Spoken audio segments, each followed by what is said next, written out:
What is up, guys? Swift blockchain, $6 million holder revealed. And I got my guy, Underdog Research Channel, in the house with me today. But first, as always, let's get our guy, Blast from the Past, Indigo Saint. Let's get it. Boom. Let's get it. Indigo Saint in the building. Blackrue Investing. Let's go. Who's this producer? Best believe I was Blackrue Investing. With your money, you ain't gotta be guessing. Profits is what we manifesting. So we binge on our Blackrue Investing. Best believe I was Blackrue Investing. Got course in this race, we ain't resting. We got stocks, we got crypto with a blessing. So thank God for that Blackrue Investing. Best believe I was Blackrue Investing. And then the BTCC commercial right now. I have many friends earning money every day trading futures on BTCC. It's simple. Even if you don't want to learn how to trade, you can follow a trader on the site and let him do the trading for you. And you'll earn according to his trades. So even if you don't know how to trade, there's a way to make money. Earn some extra money on BTCC. Of course, you should learn how to trade. Links to the Patreon are in the description. You don't have to KYC. You don't have to use a VPN. It's a wonderful site. They've been around since 2011. Give them a shot. Also, when you earn extra money, you can store it in your DCENT Wallet. DCENT Wallet is safe, easy to use, and it allows crypto swaps within the wallet. It's a wonderful product. You can get the discount by using the link. The only way to get the discount is to use the link. The link is popping up in the upper right-hand side of your screen. You can also get free shipping. Pick up your DCENT Wallet today. Secure your assets. If you don't have them stored in a wallet, they may be at risk. So pick up one today. So guys, on BTCC, you can actually leverage trade silver. And my guys have gotten in on that. Shout out to the Patreon. You guys make the show work. Yeah, Patreon people, they can copy my trades on BTCC. And one of those has been silver. And that's been working out quite nicely. But let me just set the stage here, guys. For all my Zebec people, understand that Swift blockchain is followed by Zebec. So I just want to show you guys that right quick, and then we will get into the show. Let me share the screen here. And here we go. So you can see here, Swift blockchain followers, I know. We start from the top, scroll down here a little bit, you will see that Zebec follows Swift blockchain. So when we're talking about Swift blockchain, Zebec people, you really want to pay attention to, because there are definite connections between Swift and Zebec. Now, without further ado, let's go back to our screen here. So we got the man himself, Underdog Research Channel, in the house. Underdog Research Channel just put out one of the most comprehensive, brand new, spanking new, with all new information that no one has ever talked about Swift blockchain. And I made it very, very easy for you guys. I put a link to that video in the description, okay? So the video is right there, but please, please, do me a favor and subscribe to Underdog Research Channel before you watch that video. Definitely go ahead and do that. And Underdog, if you can just tell the people a little bit about yourself, how you got into crypto. Regular watchers of my channel already know me and Underdog have done frequent collaborations going back to, like, how long has it been, Underdog? Going back like 3 years, bro, or more. 3 or 4 years now. Yeah, wow, man, wow. So frequent watchers of the channel will know that, but just in case you're new here, because we've had a lot of growth, let's let Underdog reintroduce himself. Hey, everybody, thank you for letting me be here today with you, Blackrue. I am so excited to be here. Been rocking with Blackrue. I always tell the story, Blackrue.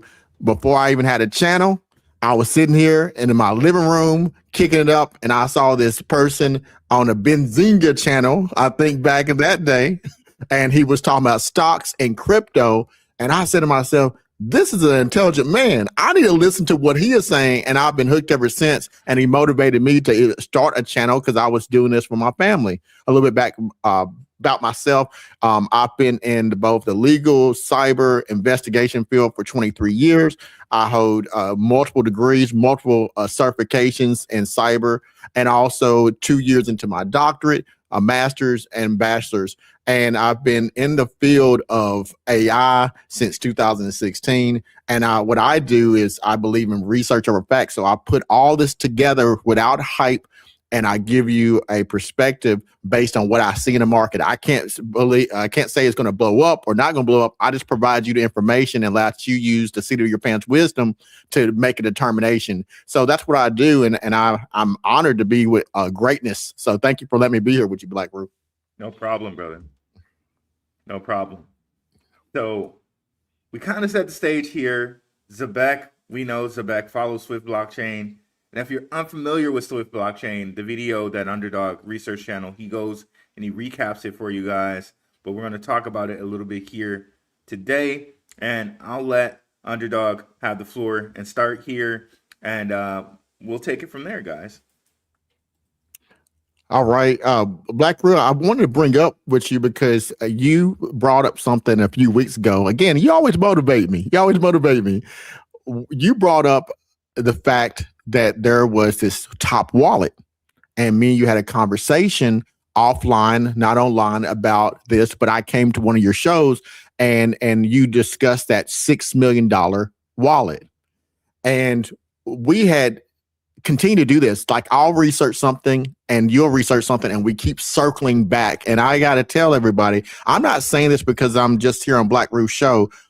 Continually, year after year, Blackrue, you are so far advanced ahead of the time that by the time that people get there, they don't realize there's no one else there because you're so early that no one has even discovered that. This is called alpha.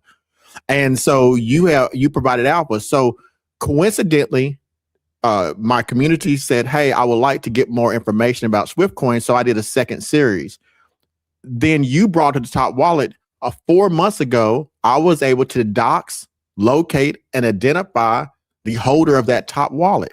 And so before we got there, that's why I started looking into some other connections, and it's been great. So the connection I found was Swiftcoin's origin story is not 2017. And so that's the start of it, if you want to go right there. Sounds good. And Underdog gets into that in his video.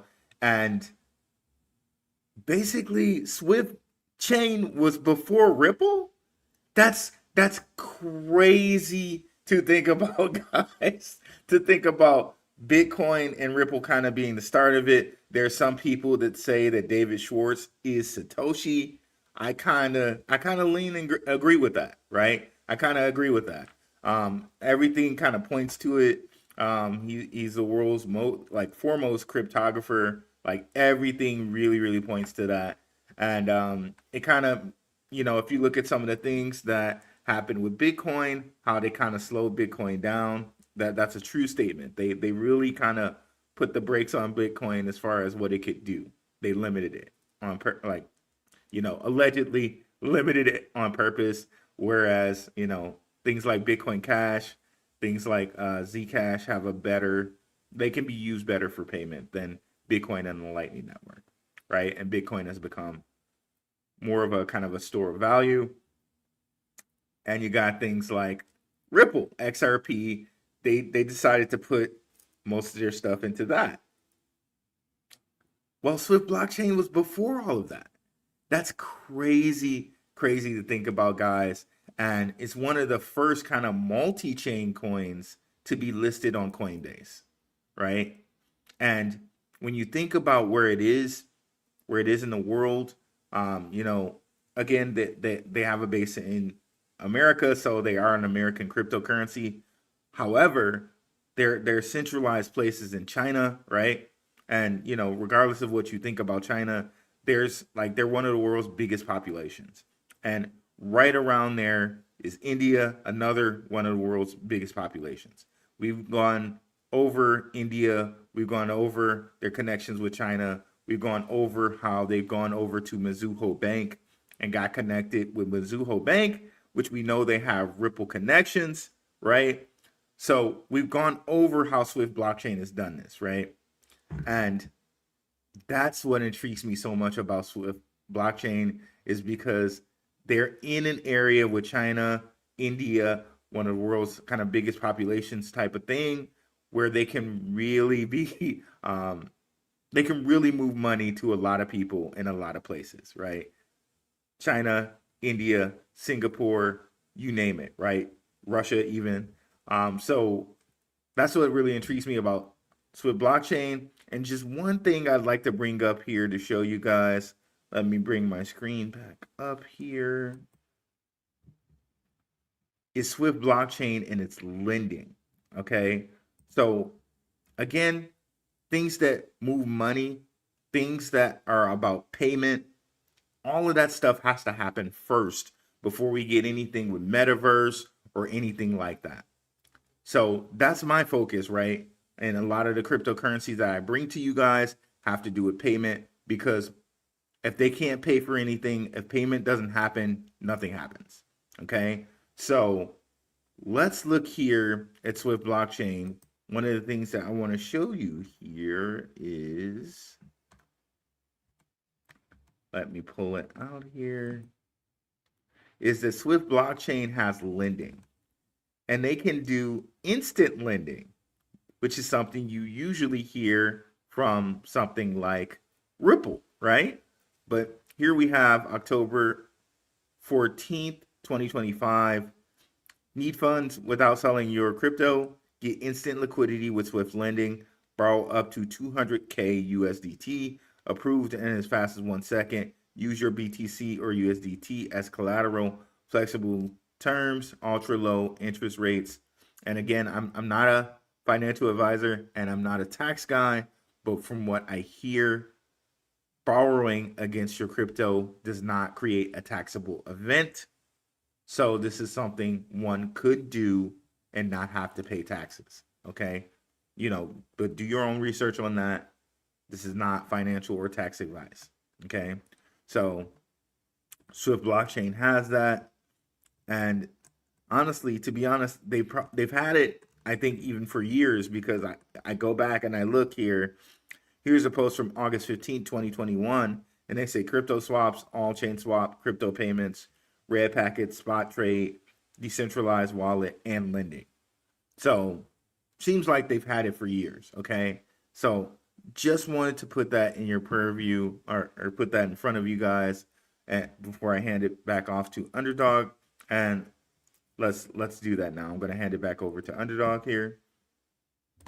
Hey, Rude, thinking about what you just said, Coinbase has that, right? That was part of their new roadmap. We did a video before Coinbase made that announcement that they were doing two primary things, tokenization, and they were going to do lending. Now, just yesterday, in preparation for this live, I went on there and I wanted to see how that looks in practical application. I want to bring out what you just said, because it's so important, everybody, that we sometimes miss the forest because we're so focused on the tree.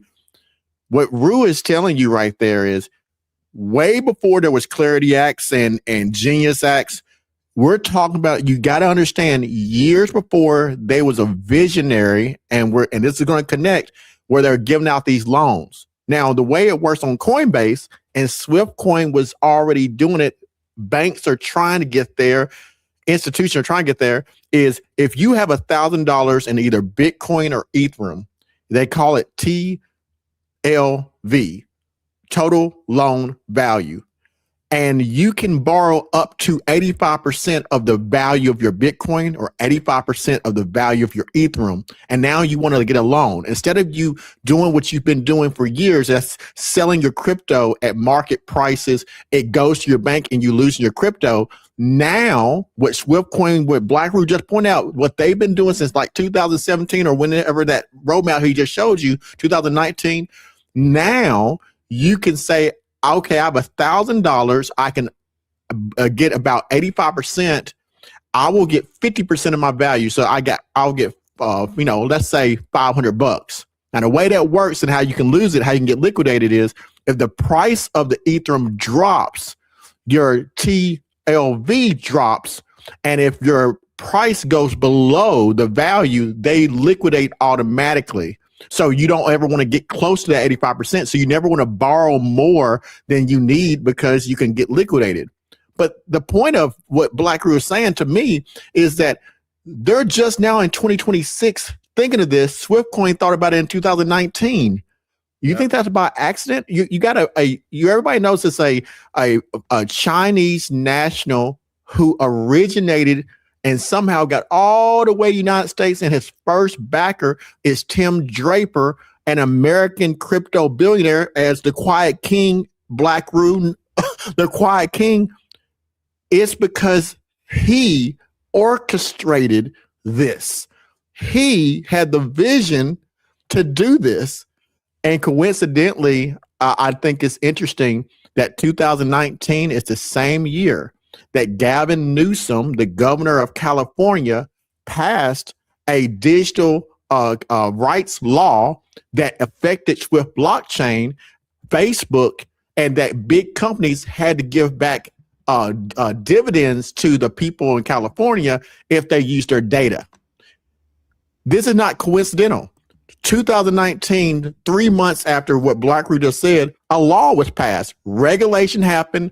Swift blockchain reacts to it. And now regulation is happening and Coinbase and other banks are reacting to it.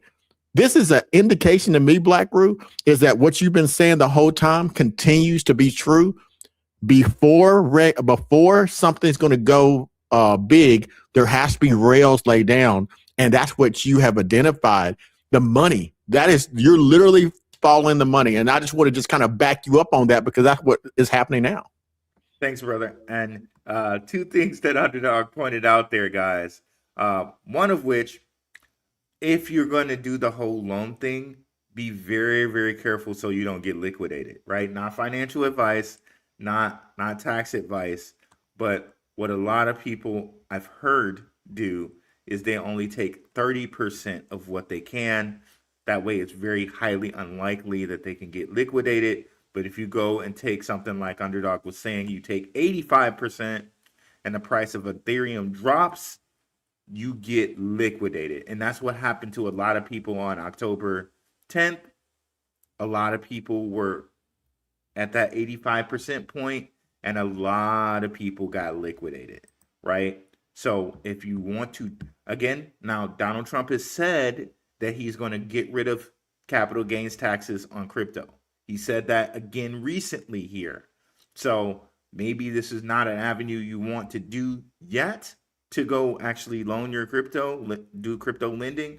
But, regardless of even if Trump gets rid of taxes on cryptocurrency, people are going to go lend because lending is how a lot of people is how a lot of people extend their money and make money. So people are still going to do that regardless. So, but just FYI, and again, not financial advice, but FYI, taking out 85%, that might not be, best for anyone. Like, I don't think I would do that. Like 30% is probably safe. Anything 30% and under is probably safe. That's what I would probably do if it was me. But, again, but then Tim Draper, let me share one other thing with you guys. Tim Draper is the most slept on billionaire in all of history. Like, I don't understand why. Well, I understand. Like, we know who controls media. There are like 5 different companies that control media. So, if they don't want to talk about something, they don't have to. If they don't want to talk about something, they don't have to. But Tim Draper is the most slept on billionaire out there, especially when you look at money movement, right? And we've talked so much about money movement and crypto rails and regulation. This guy has his fingers in all of the money movement, all of the crypto rails, all of the banking rails, all of the lending rails. It's absolutely insane, right? So let me just share one mind map that I made here. Let me bring that up on the screen here.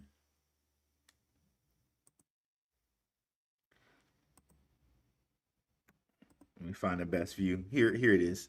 So you see here Tim Draper, right?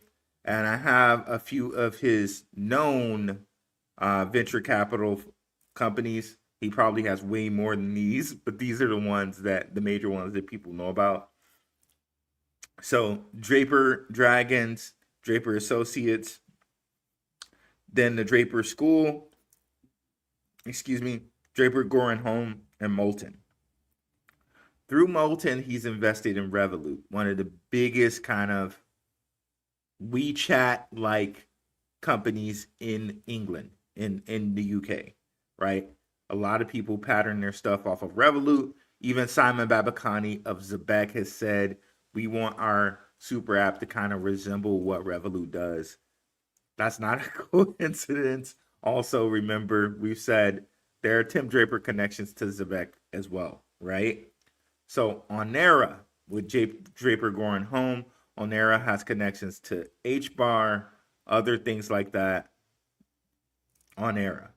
Lemon Cash, I think they're out of the Latin America. So Argentina, that area around there, Lemon Cash. So we got Wire, Ledger, one of the biggest cold storage wallets out there. Ripio, another company in Latin America. Robinhood has become an absolute staple in cryptocurrency, but not only cryptocurrency, and stock as well. And they're even exploring their own layer 2 or layer 1, depending on who you talk to. But they're exploring their own. And they also they bought Bitstamp, and Bitstamp is doing derivatives exchanges with Ripple. Okay. So there's so many connections with Draper and Ripple, even though he never really talks about them. There are tons and tons of connections to him and Ripple. He mostly talks about Bitcoin, but there are many, many connections with him and Ripple. He also owns a part of Gemini Exchange. He owns a part of Coinbase. Like, just between the three of these here, these are three of the biggest exchanges in the world, but definitely the biggest in America. Coinbase does the holding of BlackRock ETFs. Coinbase does so much. They own the whole base chain, and the whole base chain connects so many different layer 2s through Optimism. So here we have Coinbase. This is one out of Canada. I think it's called Virgo. Of course, Swft blockchain, which we're talking about tonight. This is another one called PDAX. This is one called Uno Coin, and then Coin DCX is the biggest cryptocurrency exchange out of India. India has 2, and these are them. These are the 2 biggest exchanges in India. So India, the Philippines, China, Singapore, Russia, Canada, America, America again with these 3, but also I think Bitstamp has his MiCA license. So they're available in kind of the MiCA European area. And Revolut, of course, we know is in the UK, but also we have some Latin America ones as well here. So Tim Draper is so slept on, but people really need to understand who this guy is, and it's just amazing. But I'm gonna hand the floor back to Underdog here. I want to talk about Tim Draper too. I mean, I love it, bro, because you're right. But let's not skim over. Let's talk about what you just said. I want to just go through that. You mentioned India, did you not? Yes. And you mentioned Southeast Asia because you said Bitstamp and also BitThumb, and that is in that Southeast Asia point. And these places you're picking, you're following the money but I want to talk about a little bit more. What is happening simultaneously with not only Swift blockchain, but those countries of origin? You recently talked about Zebec for the last almost year, correct? Yes. And let's talk about Zebec. Let's talk about Shima Capital. So Shima Capital is registered in Puerto Rico, and it received funding. And the reason Shima Capital first came up a long time ago was because of the funding through the Emerging Technology Fund. They funded Swift Blockchain and Metapath. Arcanium Capital as well. Now, these two companies, the similar part, they both went to Draper University. The CEOs both went to Draper University, and they both started these venture capital companies. And where their areas of focus are India, Southeast Asia, and China. And Tim Draper put his money there. And I think the lesson here that most people I feel like in retail investors, Blackrue, that we fail to do is we become tribal, and we always say, hey, like I'm gonna say XRP is real bad with that. If you're a part of XRP army, everybody says only XRP, but these billionaires don't work that way. Tim Draper is a living example of multifaceted approaches to the market. And in fact, Shima Capital CEO, not Yatsu, what is his name? It just slipped my mind. Their CEO, Yima Gao. Yima Gao is the CEO of Shima Capital and Arcane Capital. Their conversations about the circular economy. Tim Draper said the same thing that Barry Silbert. Barry Silbert is over Grayscale and Digital Currency Group. And what's the same thing that they keep saying? Watch Tim Draper. He says that he puts his projects that he invests in positions that they can work with each other in order to bring the best products to the market. That's why he has Arcanium Capital work with Shima Capital, and they came from the same place. This circular economy is not tribal. Zebec is put in a position that it can connect to multiple faceted blockchains and enterprises. And while us retail investors, we're so focused on our coin price going up, the money is coming from the use by institutional investors saying, I want to integrate this to save money. Let there be no mistake.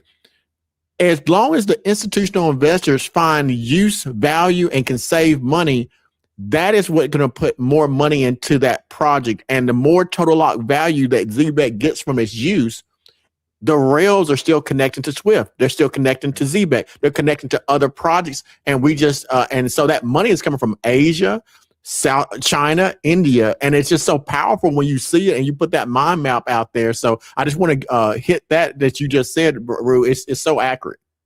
Yeah, guys. So like when you think about Zebec, understand that Zebec,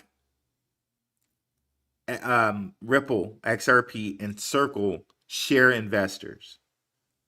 Circle with Jim Breyer and Breyer Capital, they're invested in Circle and Zebec.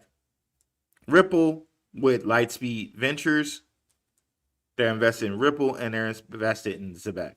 So think about that. Two of the biggest USDC is basically the digital dollar, if you want to say that, right? Like, and they're World Economic Forum partners as well. And Ripple, like, is everything central bank, right, involved. Both of those companies are invested in Zebec. Like, what does that tell you, right? In Zebec's place in this whole hierarchy, right? It's beautiful. It's amazing. Now, Rue, what do you think about this? So you have Tim Draper. Do you think, you said this before, so it's really a trick question. You said before, it seems like he doesn't want people to know, and he's undercover, that he's behind the scenes. About a year ago, you made that statement about in the Quiet King. You said it seems like he's behind the scenes and a lot of stuff, but you have to do the work to figure out that he's connected to it, and whether it's on purpose or not. Do you think that he's doing that for a strategic advantage in the market because he's competing with other players? Oh yeah, for sure. Like there's so many, and I'm going to use the word, but I know it has a negative connotation. Shell companies. There's so many shell companies, and they're not exactly shell companies because you can find the information out about them, right? But you just don't know he's connected to them until you do the digging, right? So it's crazy to think about, like most people, I think at this point know that he's connected to Robinhood, but you have no idea that he's connected to Gemini. They're like, people don't have no idea he's connected to Gemini, and I don't think most people know that he owns a part of Coinbase either. I know that people know Robinhood, but I'm not sure a lot of people know about Coinbase. But then when you take that into account, and then you look at things like Swift blockchain, it's like, okay, well, he can move money all around the world with this if he wanted to. And he has reason to do so. He's a billionaire. And you look at all the different families he's connected with. Well, okay, well, all his buddies can move money around the world too. Like, that's how people get this done, right? Hookups, right? Like people, like people don't call it that, but that's what it is. Like, okay, I know a guy, and I could trust that guy, right? So that's the first guy I'm going to look to when I'm trying to do something with my money, right? Okay, oh, I know Tim Draper, so let me go ahead. Draper, how will I move my money around the world? Oh, it just so happens that I'm a Rothschild. Okay, so thank you, Tim, for helping me move my money around. Or I'm a Rockefeller, or I'm a DuPont, right? I've connected them to both families, right? And I know people roll their eyes, but powerful families are how you get things done. If you look at, I'm from Detroit. I know a lot of Detroiters watch me. The Ford family, right? The Ford family and the Illich family. They're huge in Detroit, and everybody knows, like, if you want to get something done, or anybody who's getting things done, anybody who wants prime real estate in the city of Detroit, the Illiches, the Fords, and the Gilberts own all of that in Detroit, right? So that's just how it is, right? People can roll their eyes all they want, but that's how it works. So, Tim Draper and his friends couldn't move money anywhere they want, given Zebec, Swift blockchain, Ripple, Ethereum, which I've connected them to Consensus as well. Like, it's great when you see that as an investor, and it's like, oh, okay, well, okay, this makes a lot more sense in the short term to focus on this than to focus on, like, metaverse, because, well, metaverse can't do anything until we have micropayments, and you can't do anything with micropayments until you have X402. You can't do anything with X402 until you have the AI agents working right. So it's all, there's all a plan to it, guys. It's basically what I'm saying there. Blackrue, I want to show something to you. I just want to stay on what you was talking about. You talked about shell companies. Let me share this with you because you said you don't like saying a word, but let me put this out here.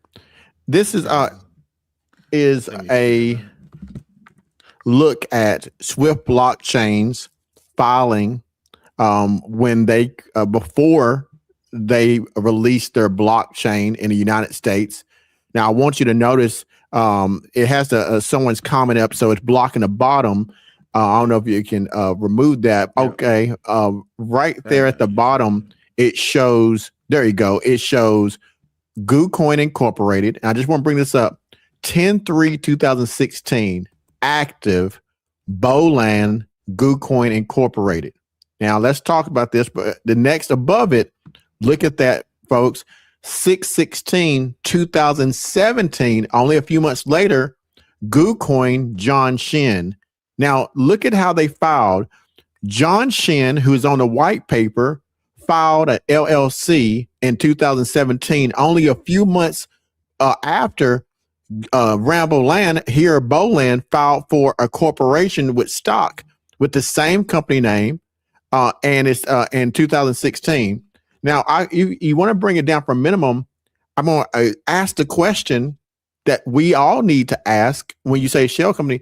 Why do you think that is? Now, I have the answer, but I want you to see this. If you look at this, here's that same business filing showing the building, the World Trade Center, showing that GooCoin was created there. The same person on the white paper created the same company. Why do you think, everyone, that they created a stock corporation in 2016, but then made an LLC? And if you want to bring it back to you, Rue, I want to pose that question. Why do y'all think that is?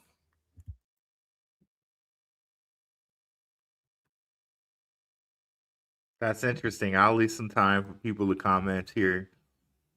And let me pull this back. Always forget which button I'm supposed to click on for that. Okay, there we go. I'll take it off there. So, and as people are pondering about that, I think that one of the things that we can sometimes be disconnected, just like we have tribalism when it comes to tokens. You said at the beginning of the show, Brew, you said, I know people don't, they may not want to get into getting loans for their crypto. Be careful about that. It may be tax deductible, but talk to a financial advisor. That is what they're doing. This is a strategy. My question is being posed rhetorically. Why do you think they're doing that? There's a reason why the first company was started as a corporation that can issue stock. And the second company was incorporated as an LLC. But if you're not in the business of entrepreneurship, you may miss that detail. But that detail tells you a lot, because I happen to know through the research that multiple companies were started in 2025 by Swift blockchain before certain events happened. Why do you think that is?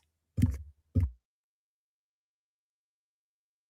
a good question. I would say maybe to protect themselves, maybe, or also, change of administration.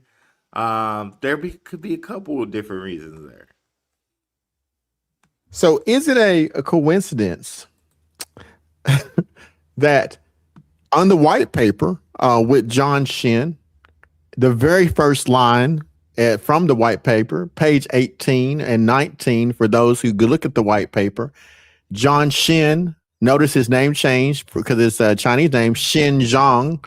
John Shin is the American name because the Chinese characters aren't the same in the United States as it is in China. He is the founder and a CEO of Stone Management in the United States and EB5 Regional Centers Holding Group. Sunstone Management partners with Morgan Stanley, AB Funds, M Group, and Seraph Group. Now, John Shin is over EB5 Regional Approved United States Citizenship Immigration Services, and let's just stop it right there. Now, Blackrue, as you know, it's not a coincidence. These strategies are here for a reason. There is a reason that Rambo Lamb traveled from China, got here, and the first investor was Tim Draper. We saw that with the Chinese post recently, and we pull this up here, where Tencent themselves, one of the billion-dollar companies, told us in January the 9th of 2018, 1 month before we got the American release of it, they released it, this billion-dollar company, that Tim Draper was going to invest in Swift Coin. They go on to say about Tim Draper, as Blackrue just said, that he's invested in Hotmail, Baidu, Tesla, OKCoin, Coinbase, Tezos, Bancor, SpaceX, Twitter, AngelList, Tumblr. And they tell us that, as you see here, 1 month before he ever signed that funding signature agreement and before we got any post here in the United States. Now, these things aren't one-offs and separated. What I'm trying to relay to everyone is the immigration connection, who targeted Rambo Land to come to the United States. That money didn't come from nowhere. It came from Tim Draper. Who got Rambo Lamb to the United States? What immigration process did he take in order to immigrate here? EB5 investment.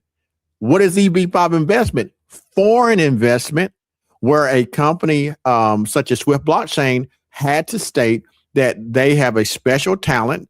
Rambo Lamb has a special talent that they couldn't get anywhere in the United States, and that he would make 10 American jobs, and he would have to open a business with at least $1 million with 10 Americans that he would hire. Why? I'm gonna leave it at that, Blackrue. Let you get back to the regularly scheduled program. Nice. So here we have, guys, an older mind map that I did here. You guys can see here.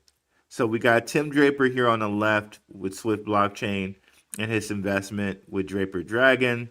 You got Bridgers, which bridges multiple chains there. And you heard Underdog mention Metapath. So Metapath, they can do any NFT, right? So really you can think of it as any real world asset they can attach to Swift Blockchain through Metapath and send it over any wallet or anything like that. So when you think about it as any real world asset, right? They can tokenize and send anything. Carbon credits, they can tokenize and send gold, they can tokenize and send oil, they can tokenize and send anything through Metapath using Swift blockchain technology. This is exactly what different people have told us about Ripple, right? Shout out to Jesse at Apex Crypto Consulting and Max and different people. When you think about Ripple and what it does, it's any asset or anything of value to anything of value. So you can put any real asset thing and send it over the wire, tokenized, anywhere you want to send it. Now, the reason I put this mind map together is I wanted to have you guys see it's any blockchain that's in the left there on the yellow, any real world asset in the orange, and we got the Draper family on the left hand side, and here with Node Capital, that dot, it's called a monad, right? In pink there, we have a Rothschild, Ben Rothschild, as an advisor for Node Capital, right? So when I was saying that a Rothschild was involved, it was not hyperbole. It was not hyperbole at all. Now, if you guys also do research on XRP, you'll know that I think it's like, I can't remember the Rothschild, his name, but he owns a bit of XRP through SBI Holdings, right? He owns 8.7% of XRP supply, not Ripple as a company, right? XRP's actual supply, right? So again, okay, so we got a Rothschild on one side, the Draper on the other, Swift blockchain, Metapath. You could send anything to anything, anywhere, right? So that's what I wanted to break down with this mind map, and yeah, there we go.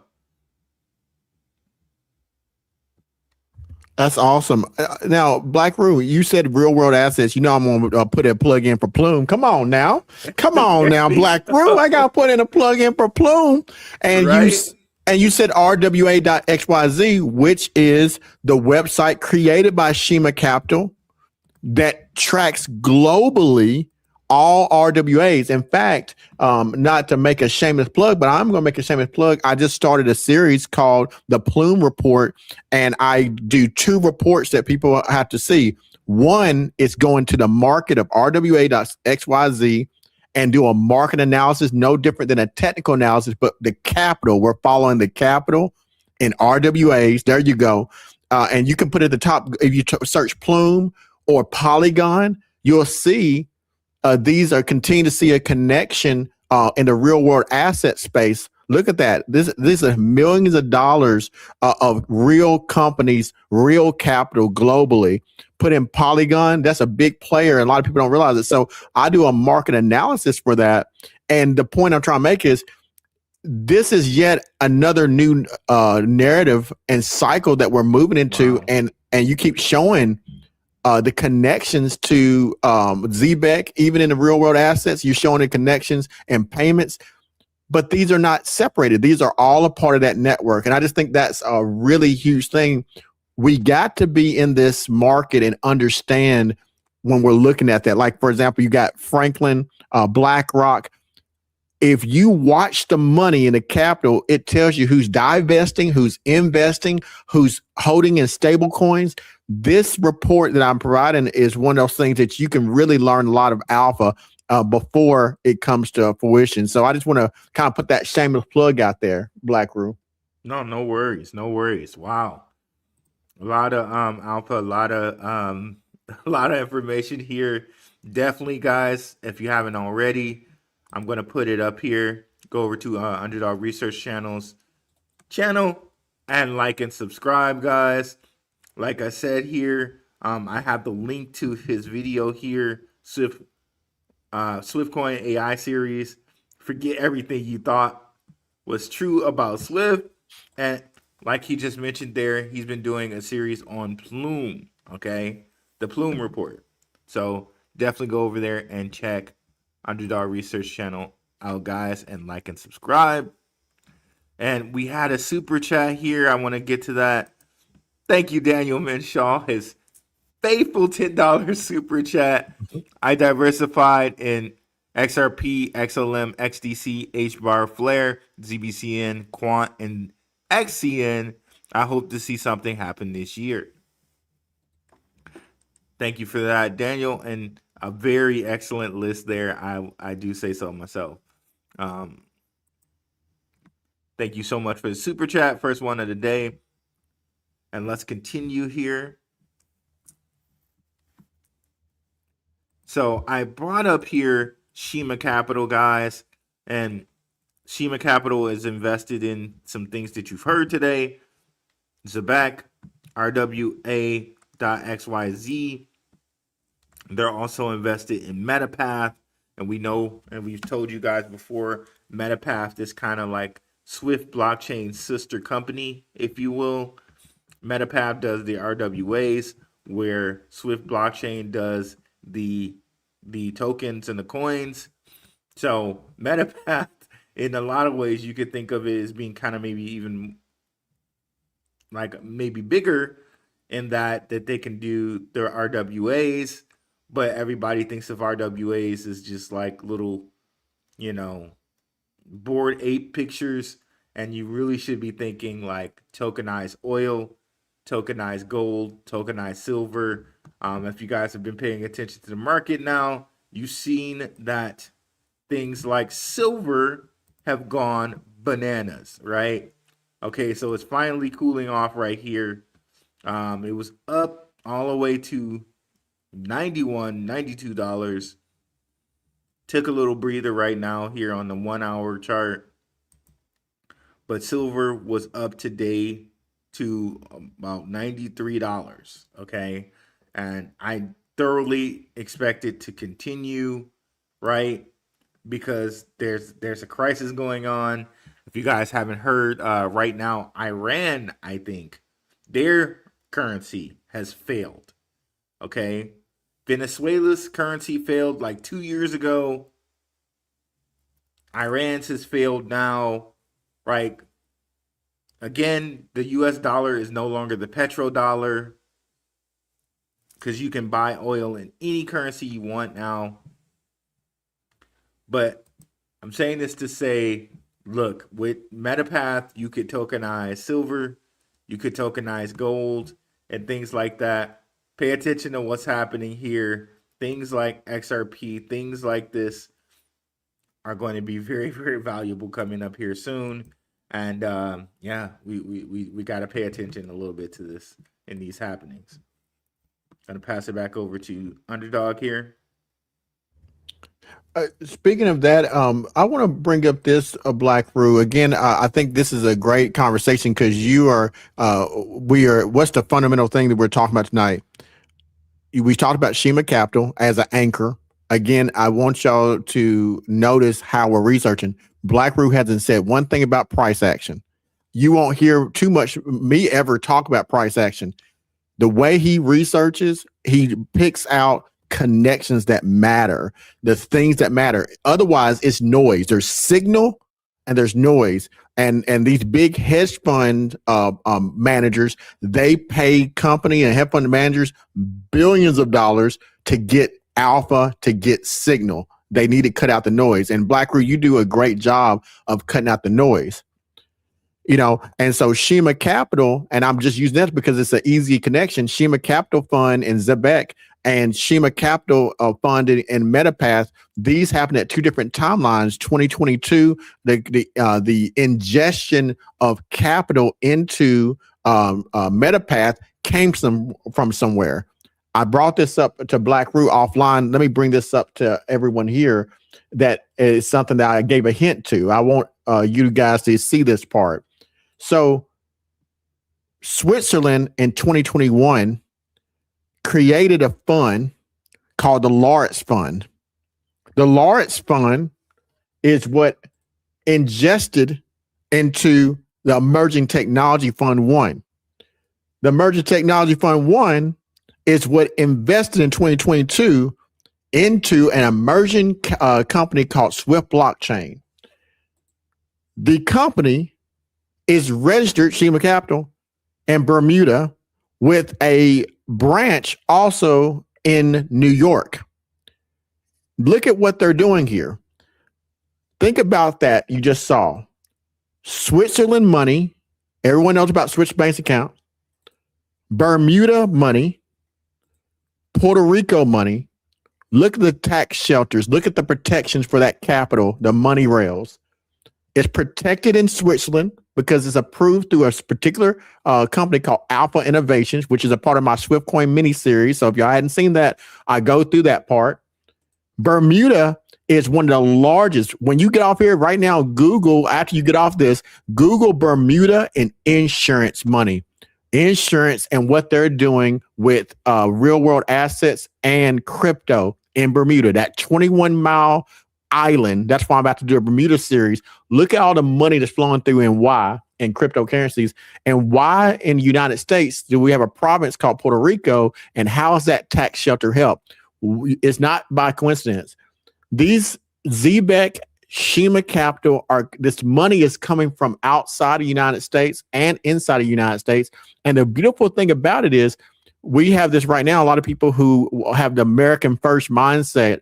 I don't know if that works for crypto because crypto's purple, but by being anchored in the United States, Bermuda is a friend of the United States. Switzerland is a friend of the United States. Puerto Rico is a province of the United States. The company creates a rail to protect their capital in these places, but they can offload that money into New York, and that can be the headquarters, and that goes out. They are creating the perfect storm for an institutional investor to make money. So it tells us the forecast of what to see. And one more thing, Blackrue, bringing this up, since you were talking about payments, a little alpha, a little alpha for everybody. So I recently talked about a project that Blackrue has talked about again before. Blackrue, you remember this cryptocurrency? Yes, Zilliqa. Yes. Now I want everybody to see this is the first time you're getting this, because I like to give new stuff on Blackrue's channel because he is the best in the business. So I'm going to give y'all this first thing. My community members have seen this in my private site, but let me show you this. Blackrue, do you recognize that company? Yes, Zilliqa. I think there are deep connections with Zilliqa and Swift Blockchain as well. Y'all hear him? So let me go ahead. The first company to do sharding, and now a lot of people do sharding as far as like a way to kind of cut down on to kind of scale your project. Let's put Blackrue's money where his mouth is. Look at that right there. Let's read it out loud for folks. This is March 14, 2019. I know it's coming through small, but it says the following. You should be watching the Blackrue on the big screen anyway. It says, congratulations, KCL. Y'all recognize KCL? proud to be excited to be recognized by Forbes for our society's efforts in promoting technical awareness. This is Swift blockchain and skills in both the blockchain and wider tech community. Zilliqa workshops coming soon. Stay tuned for more information. Now, keep in mind, like Blackrue said, Zilliqa has connections to Swift blockchain. That's why they're congratulating them back then. And I want you to keep in mind of who we just saw here. So let's pull this up. Blackrue, you see this person right here? Yes. Dr. Yeo Jia, the founder of Alt Layer. You ever heard of Alt Layer before? No. I have heard of it. It's been a while though.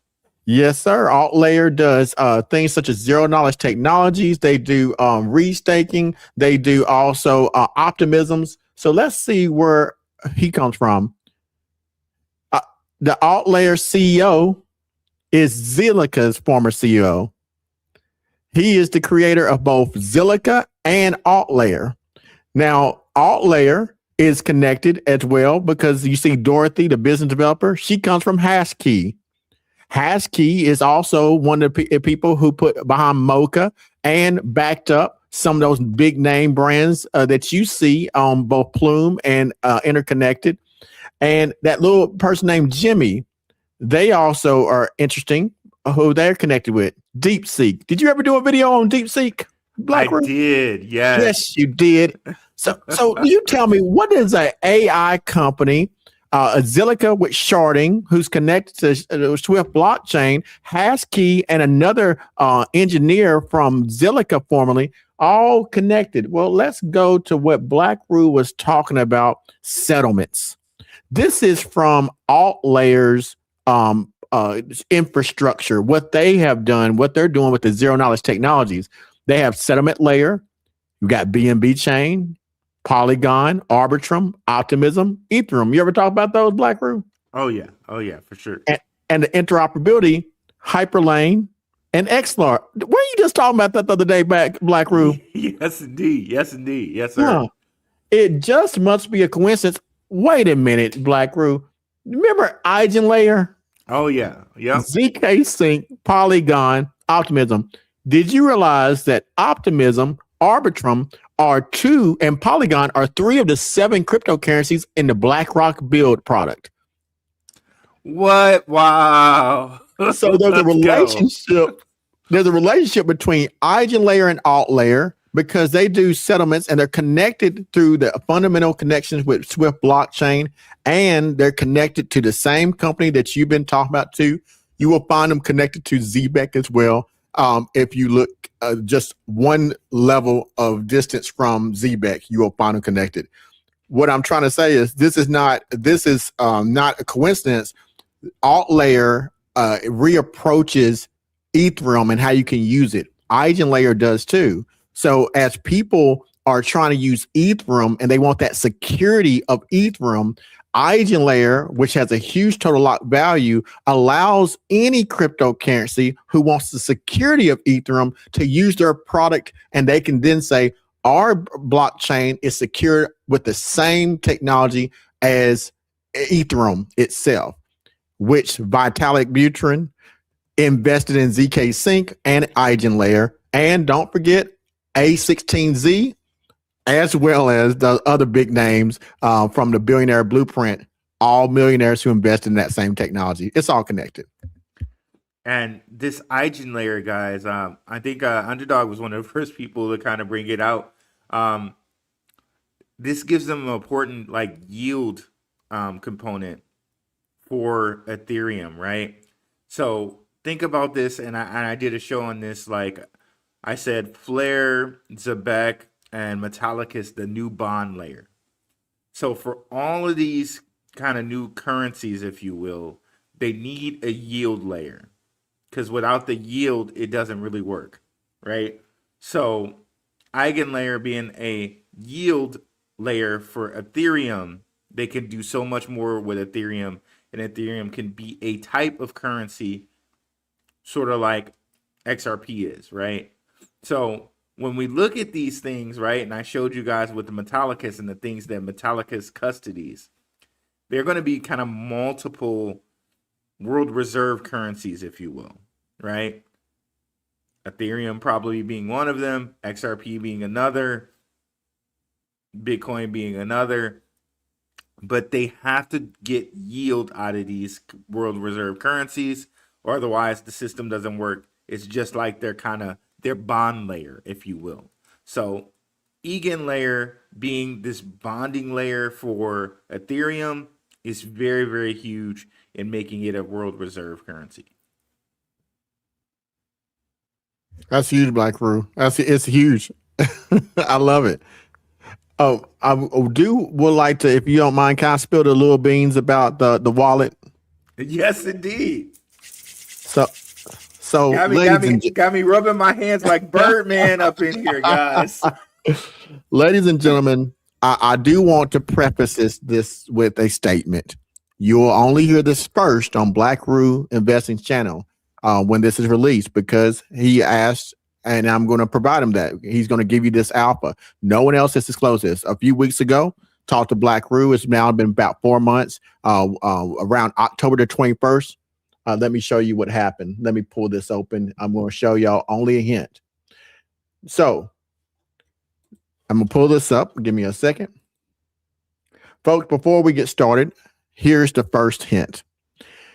This address, 2209 El Camino Real Street, Suite 101, Palo Alto, California, 24306, is noted as Bank of Orient. This data, without interpretation, means nothing to you, but this address is connected to that wallet. I'm going to give you another hint. You've seen this before too. This is 1601 McCarthy Boulevard, Metapath, California. You better be searching in Google and seeing this. You're going to find this place called T.I. Park. Blackrue already knows where I'm getting with that. He's heard that before. He knows exactly what T.I. Park is, don't you, Blackrue? Yes, indeed. Now, ladies and gentlemen, let's bring up a little facts. We like to give the factual data. Let me pull this up for you. Now, on 10/21 of 2025, there was a wallet, the number one wallet in Swift blockchain. Now, you can't see this clearly here, but I want you to know that the wallet ends in 6844. Now, this wallet currently, at the time in which I did this review, had $5,239,000 in it. Now, I just want you to know, for purposes of conversation, because this is going to be released to you in the upcoming doxing of that wallet, that it interacted with two other wallets. It had an inflow from a hot wallet that is connected to Coinbase. That hot wallet had, as I show you at the bottom, $239,446,288. That wallet inflowed from a bigger wallet, and that was a wallet from Coinbase itself. This is a registered wallet. You can see the address here. Screenshot this so you can see that the address matches the top wallet. This had $82 billion, and this is the total holdings of Coinbase. And the way that these wallets work, for one, let me just drop this in before I give you the next part.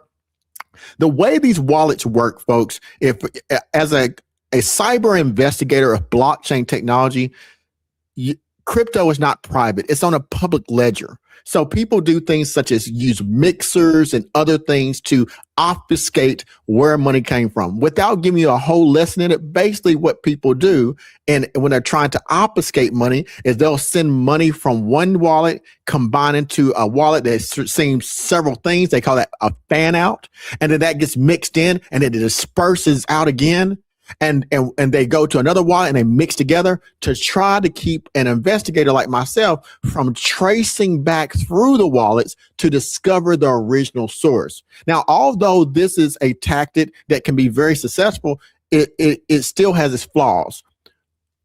For example, Coinbase doesn't give you an individual wallet. I know you might feel like that because you log in, but it uses a certain type of wallets that it allows you to have an association with a wallet. So when you ask for money, hear me out, when you ask for crypto, your wallet is not a hot wallet.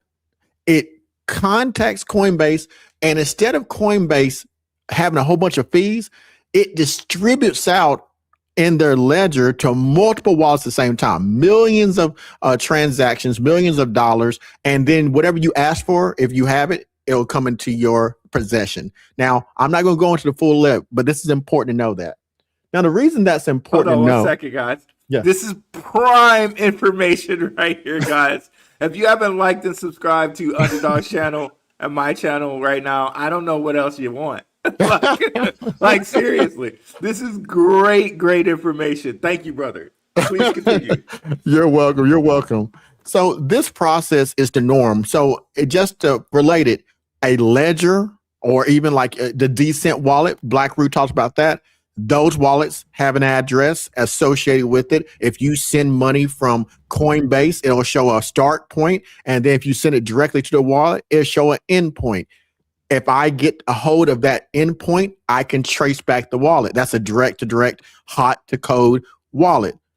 However, mixers send that money, fans it out into one place that it attributes other people's payments.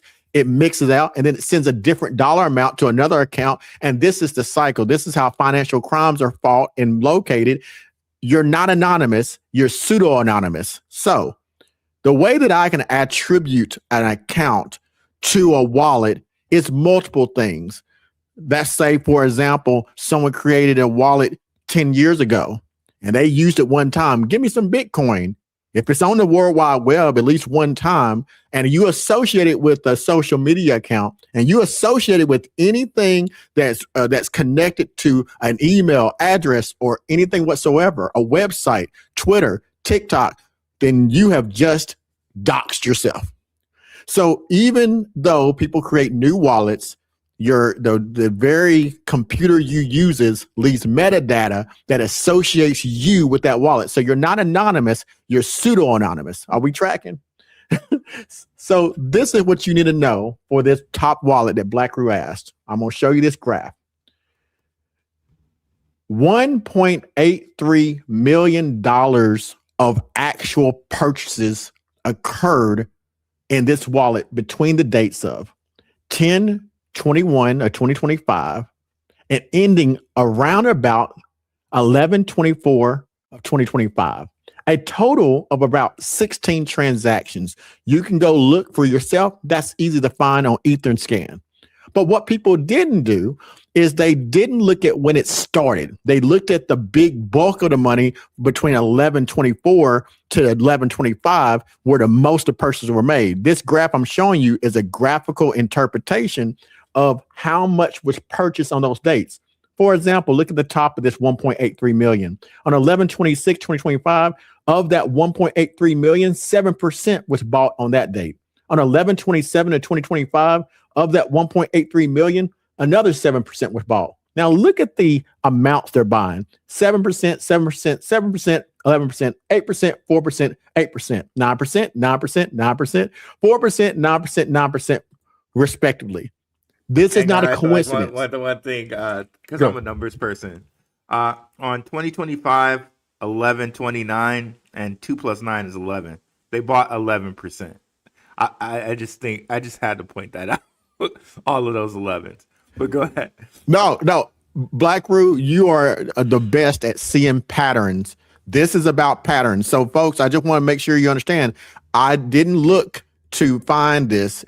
I started recognizing pattern because of my background, skill set, and how I'm deployed in life to discover things that people don't want to be discovered. This is a pattern, and Blackrue is 100% right. The pattern you see here is 1.83 actual value of purchases, and that actual value of purchases of $1.83 million, it was broken down between 11%, and if you add these amounts up, it's about 11%.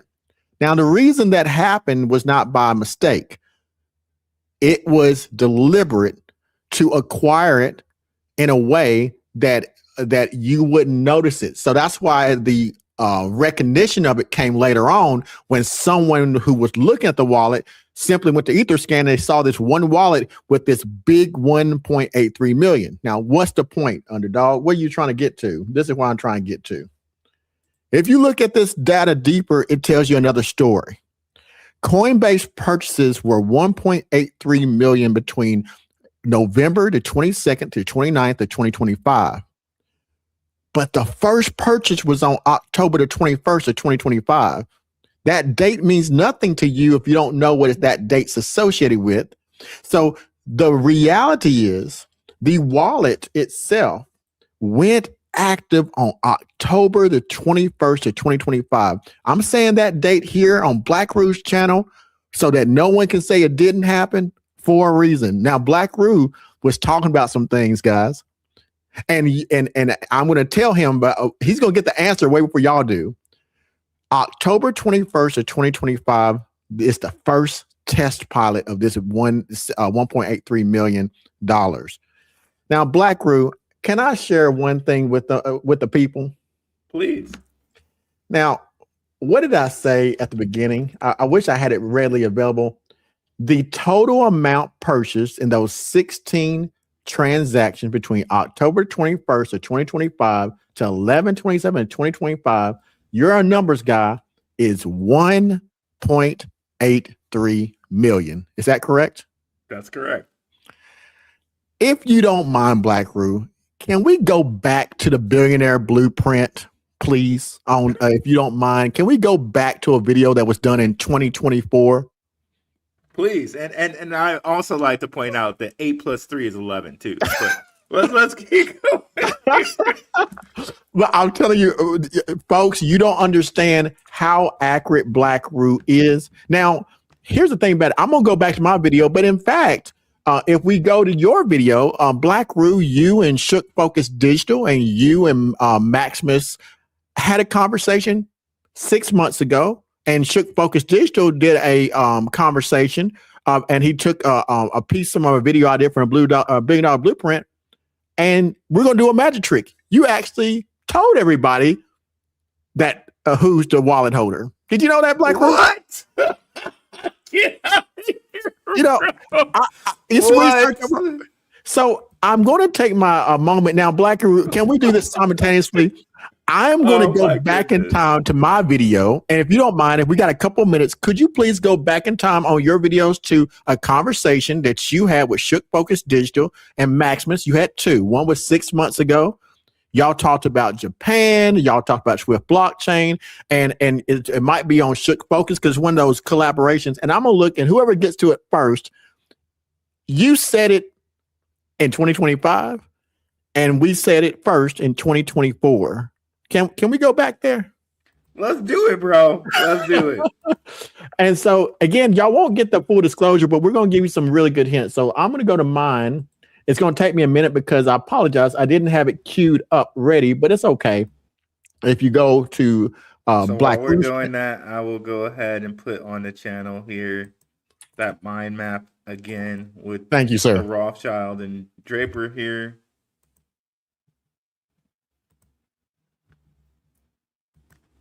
And I'll check into the collaborations. So, guys, that's expert level, because this is what Underdog is. He's an expert at this, like, you know, an absolute expert at this level of research right there, guys. Absolutely amazing. You know, for someone to put that much money into Swift blockchain, it has to be for a purpose, right? Like regardless of knowing any of the information, right? Someone decided to put 1.83 million, and it's still there and it's still public for everyone to see on the ledger, right?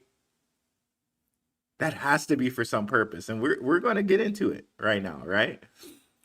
So let me see here.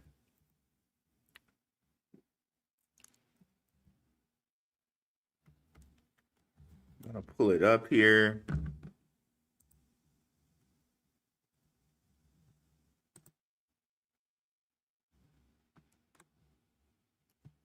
And yeah, I hope you guys have done research onto Swift blockchain. We have many Swift blockchain videos on the channel, you know, and it's available on Coinbase, so it's very easy for people in America to access. But it's also available on Binance too. It's on multiple platforms.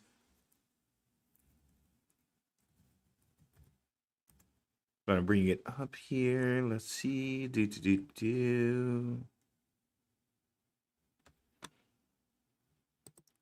Wonder if I got the right video here. And I'm working on pulling up too. I'll be pulling up just in one moment.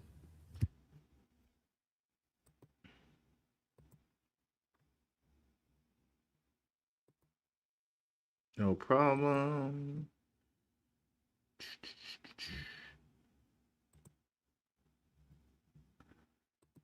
So actually, I'll let Underdog pull it up while I get to some of you guys' chats in the comments here. Let's see here. Let me see what I got here. So shout out to, I'll see a lot of regulars in the house. What's up, Aaron? 8943. What's up on Yatsky? What's up, E? E's our moderator in Telegram. We here for it. Let's go. Long time watcher as well, and a Patreon member. Shout out to you, E.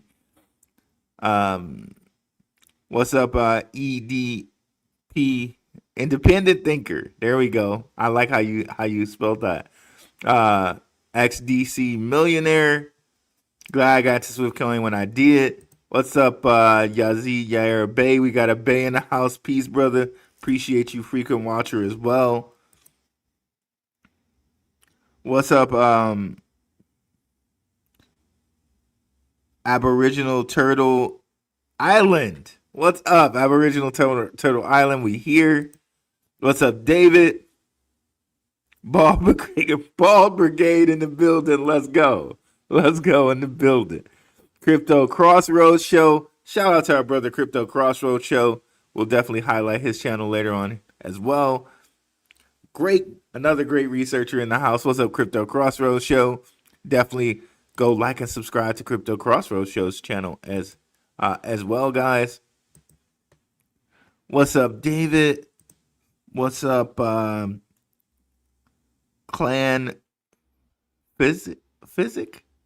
What's up, Clan Physic? What's up, Shawnee Sean? 6, frequent watcher as well. Go get y'all some silver, y'all, and some copper coins, as well as foreign currency. It's the opinion of Aboriginal Turtle Island. This is about to be good. What's up, Rue Crew? Kevin Garrett in the house. Patreon in the house. Let's go. I got it, Rue. Okay, Underdog has it pulled up. So hopefully it will play the audio. I sent it to you in a private chat too, but I'll try to play it if that's okay with you. Yep, please try to play. And guys, if you can't hear the audio, let me know. We'll pull it up on the other. We'll pull it up. I'll pull it up from the pirate chat.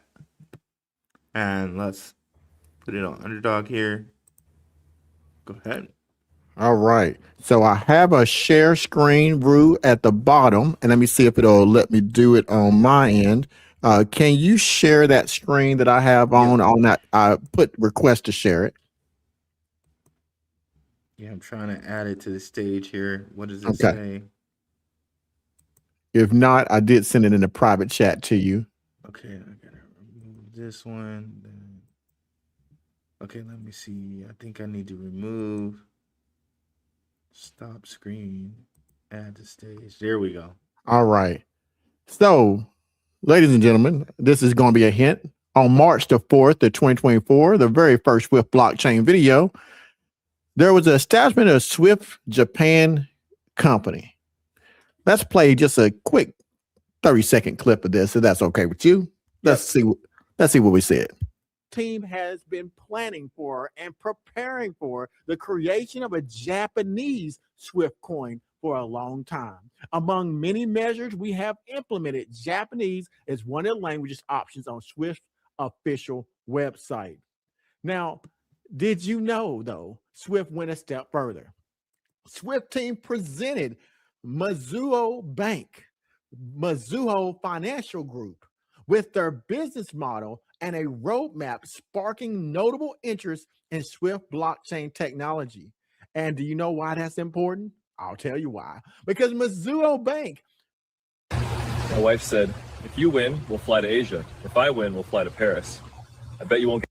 All his assets throughout the world is $1.8 trillion as of 2024, folks.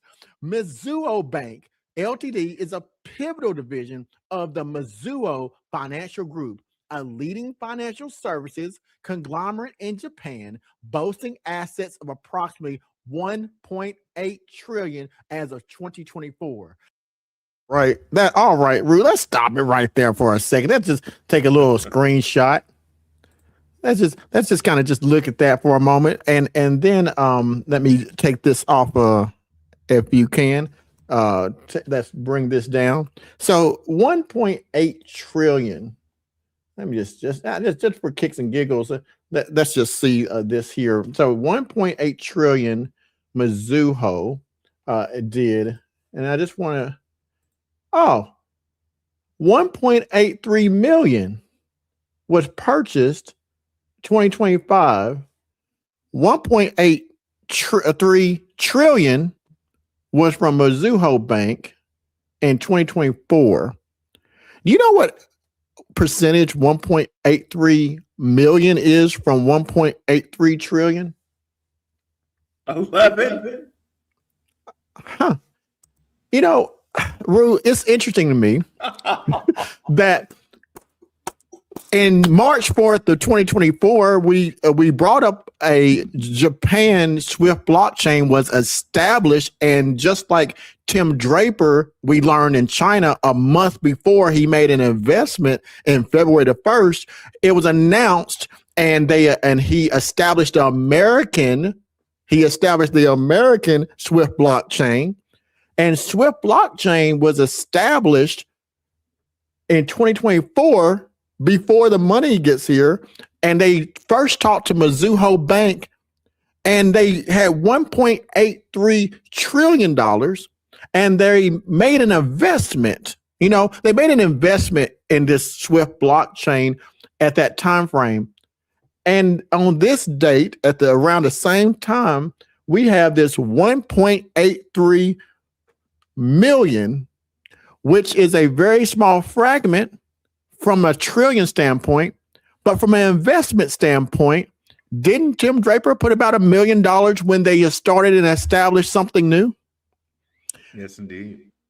Interestingly, I started this conversation with, and I'm going to bring this up again. And if you don't mind, could you take that part off just to show people this? So interestingly, we started this conversation with 2209 El Camino Real Estate Street 101, Palo Alto, California, the Bank of Orient. And we also talked about 1601 McCarthy Boulevard. And lastly, the holder purchased the exact same amount that Mizuho Bank stated that they had in their entire holdings to the T, but a smaller fragment.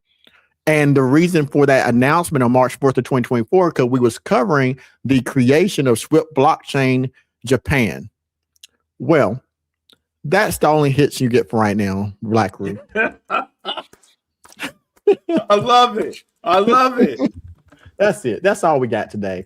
There is a roadmap, folks. There's a roadmap. And that roadmap is very clear. Now, Blackrue knows something y'all don't know because I talked to him offline. Swiftcoin has been busy in 2025, and I'm going to leave it at that. So if you tune into Blackrue, I'm not going to tell you when it's going to come out. That means you have to stay tuned. I will be giving this first on the platform to give people that overview, and then I'll be giving it to Blackrue so that he can give you his insight, because I think that's important. But the wallet has been doxed, and I know exactly who it belongs to. Wow, guys. That's great. That's perfect, guys. I love it. I love it. Man, like, again, the opportunity we have in front of us with cryptocurrency itself, but Swift blockchain, Zebec, Plume, right? These are the payment rails, right? These are the rails for payment, right? If that's not clear, look at the people invested, right? Look at the things that are being built up around it, ETFs, where people are holding this as though it's gold, as though it's silver, right? Tim Draper, Ben Rothschild, list of names goes on, like Brian Armstrong, Larry Fink, right? Just the list of names to go on, like BlackRock with I think his name is Stephen or Blackstone. I forget the Blackstone CEO, but Blackstone it's just like a sister company of BlackRock, right? And those are the guys who are actually buying up everything, right? The houses, Blackstone is. So it's very, very like, this is the opportunity we have in front of us, guys. And currencies around the world are failing. It's looking like the Great Reset is here, right? They are actively going to issue in cryptocurrency, stable coins, and XRP, right? Do you have the stomach to hold? Do you have the stomach to hold on to life-changing wealth, right? Hey, let's get to some more of these comments, and maybe some other things will come up. And we're going to do it kind of old school today and have a little longer show. Let's see here. From the Blazing Eagle, Underdog is the king. Love it. Love it. Phantom Beat in the house. Stellar's announced partnership with Zebec will help with that 100%. Daniel Minshaw, I hope to be a millionaire someday, but not for myself. There you go. Blazing Eagle, give us the Swift roadmap. Underdog. Leo O'Connor, partnership is not the same as being on the ledger or blockchain itself of ISO 20022 layer 1. Solid knowledge. How can you be a payment crypto on the Solana blockchain? And we know that Solana has regular downtime. Payments need to be reliable and don't have that threat of downtime. Well, with Zebec, they're multi-chain. Solana is just one of the 19 chains or 20 that they support. And if you have been looking, Solana is now native on Base. And I told you guys how they're connecting everything to Coinbase's Ethereum platform Base, and they can send it anywhere once they get to Base, right? They can send it to NASDAQ, and we got Canton and the DTCC connecting NASDAQ to Circle and Base. Well, Solana is pretty much native on Base now.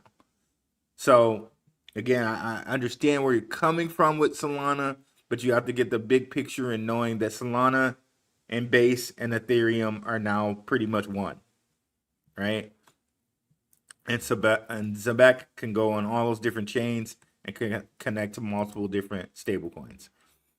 Zebec could be on Sol and Stellar's XLM. Yeah, they're on there. They're on XLM. They're on Sol. They're on Algorand, because Algorand's a big player that nobody talks about as well.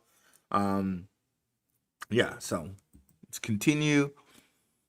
Phantom, just remember, I tried to tell you the truth. Plume just bought more. Underdog from Phantom Beat. Phantom Beat, longtime watcher of both channels. Appreciate you, brother. I think Zebec can be used in every blockchain through the adaptation of the other crypto patches of a sort. Yeah, they're on pretty much every blockchain. And of course, knowing that Zebec follows Swift blockchain can connect to all the chains. I've shown you guys that through Metapath. Like, they literally list every blockchain on Metapath. Every one. So if Zebec can connect to Swift, they can reach every blockchain, right? So again, I know we're kind of waiting for official news from Zebec and things like that. But if you could connect the tea leaves and know that Zebec follows Swift blockchain, know that Swift blockchain and Zebec share investors, know that Tim Draper is involved with both of those companies, well, it's very easy for Zebec to possibly get some help from Swift blockchain and reach any blockchain they want to reach. So just to show you guys that if you haven't seen it before, I'm going to bring up Metapath and show you guys all the different blockchains that are available on Metapath. And then you'll know, well, hey, if Zebec can follow Swift and they can connect to Swift, then all of these blockchains are a possibility for them. So let me bring that up here really quickly.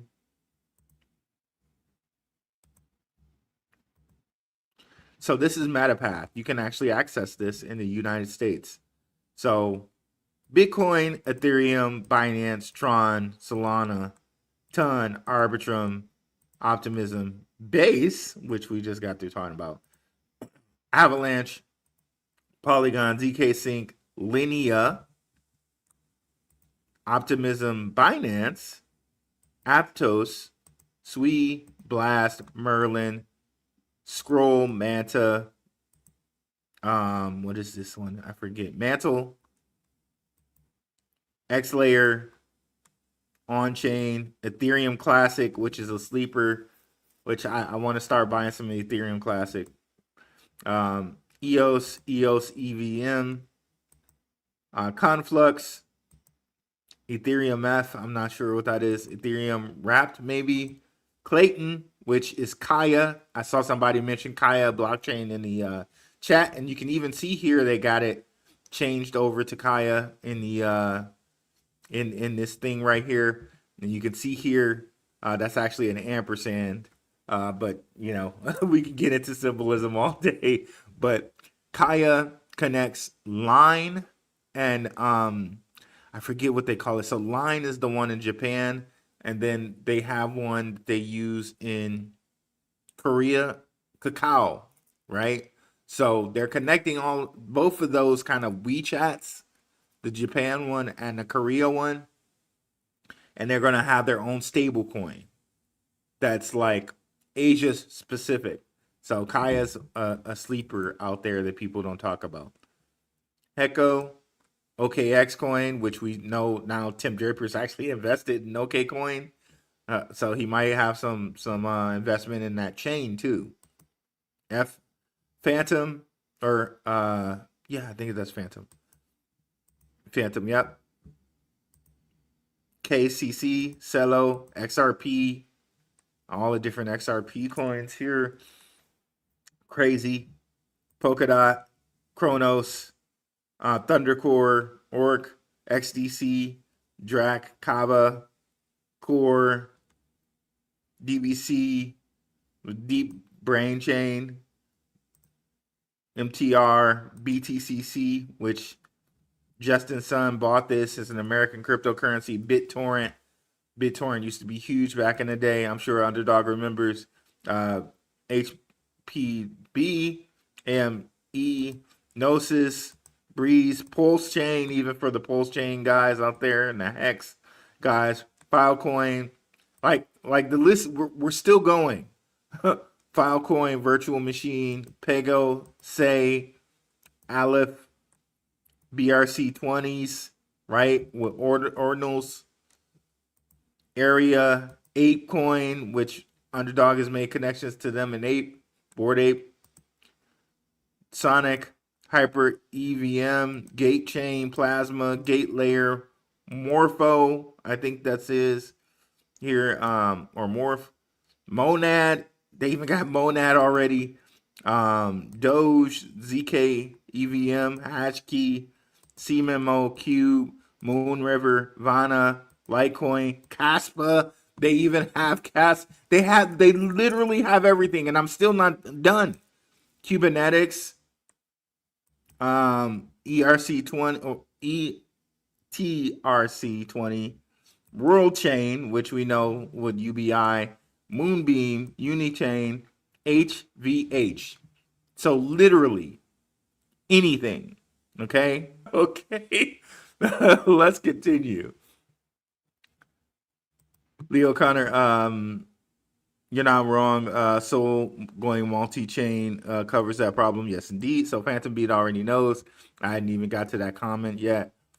Zebec potential for interoperability is king. If you want cheap crypto, go for Velo and SHX, both on Stellar blockchain. XLM similar code and reliability to XRP. Velo, and SHX are solid bets. Well, Zebec is partnered with SHX, right? And I think, I think they're very much partnered with not their similarities to SHX and Zebec. I shouldn't say they're partnered because that hasn't been proven yet, but there are similarities in that both are connected to Nacha. They're the only two cryptocurrencies that work on Nacha for ACH payments, right? So they're the only two cryptocurrencies that can bridge the Web3 and the ISO worlds, the ISO 222 worlds. They're the only two, right? So that means to me a little bit that they might have two distinct purposes. So they made them both be able to connect to Nacha and ACH. Zebec, we know, is payroll, streaming payroll, but I think Stronghold is more like the whole back end, like the back end that's going to translate any ACH to any ISO, right? So SHX is the back end, and Zebec is the streaming payroll. But we also know that Zebec is very much teamed up with Stellar, and they've been teamed up with them for years, right? Let's see. Doesn't hurt to throw 100 into all of those. No risk, no reward, according to Clan Phallus. Phantom Beat, haven't bought more Zil in years. Are they still in the game? Blackrue's a good guy. Thank you, Leo O'Connor. Let's see here. Hashkey is also a big investor and partner of the Kaya blockchain. So there we go, Kevin Garrett with Kaya, and we just mentioned them earlier. Rue and Underdog work good together. Appreciate it, Daniel Minshaw. Yeah, this has been a 4-year-long collaboration over here. Yeah, appreciate it, brother. Great info. Blackrue helped me understand crypto. It's a rigged casino at the moment, according to Leo O'Connor. Bullish choices, yo. Appreciate you, bullish choices. Yeah, it's crazy. An investigator like myself was gold. Yes, 100%. That was a gold line. That was a bar out here from Underdog. 100%. Well, from Phantom Beat. Tomorrow, the mother of all bear markets comes. A call in, get out before February. This is from Rude 4508. I don't know. XRP jumped really big last year at this time, 115 January. Of course, yeah, it could definitely go either way, but I think the point really to me is regardless of if it goes down or if it goes up, we're in the right place for the long term. So I'm not really going to concern myself with if it goes down or not.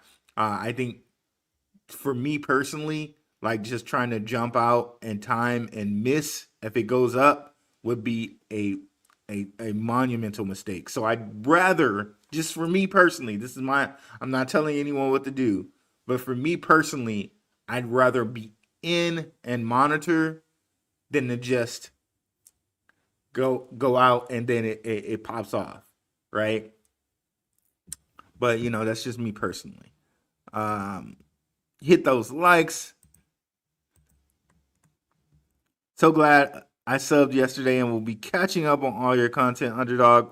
Extremely knowledgeable. From independent thinker, XDC millionaire. So much solid knowledge going on in here. Thank you for your dedication, gentlemen.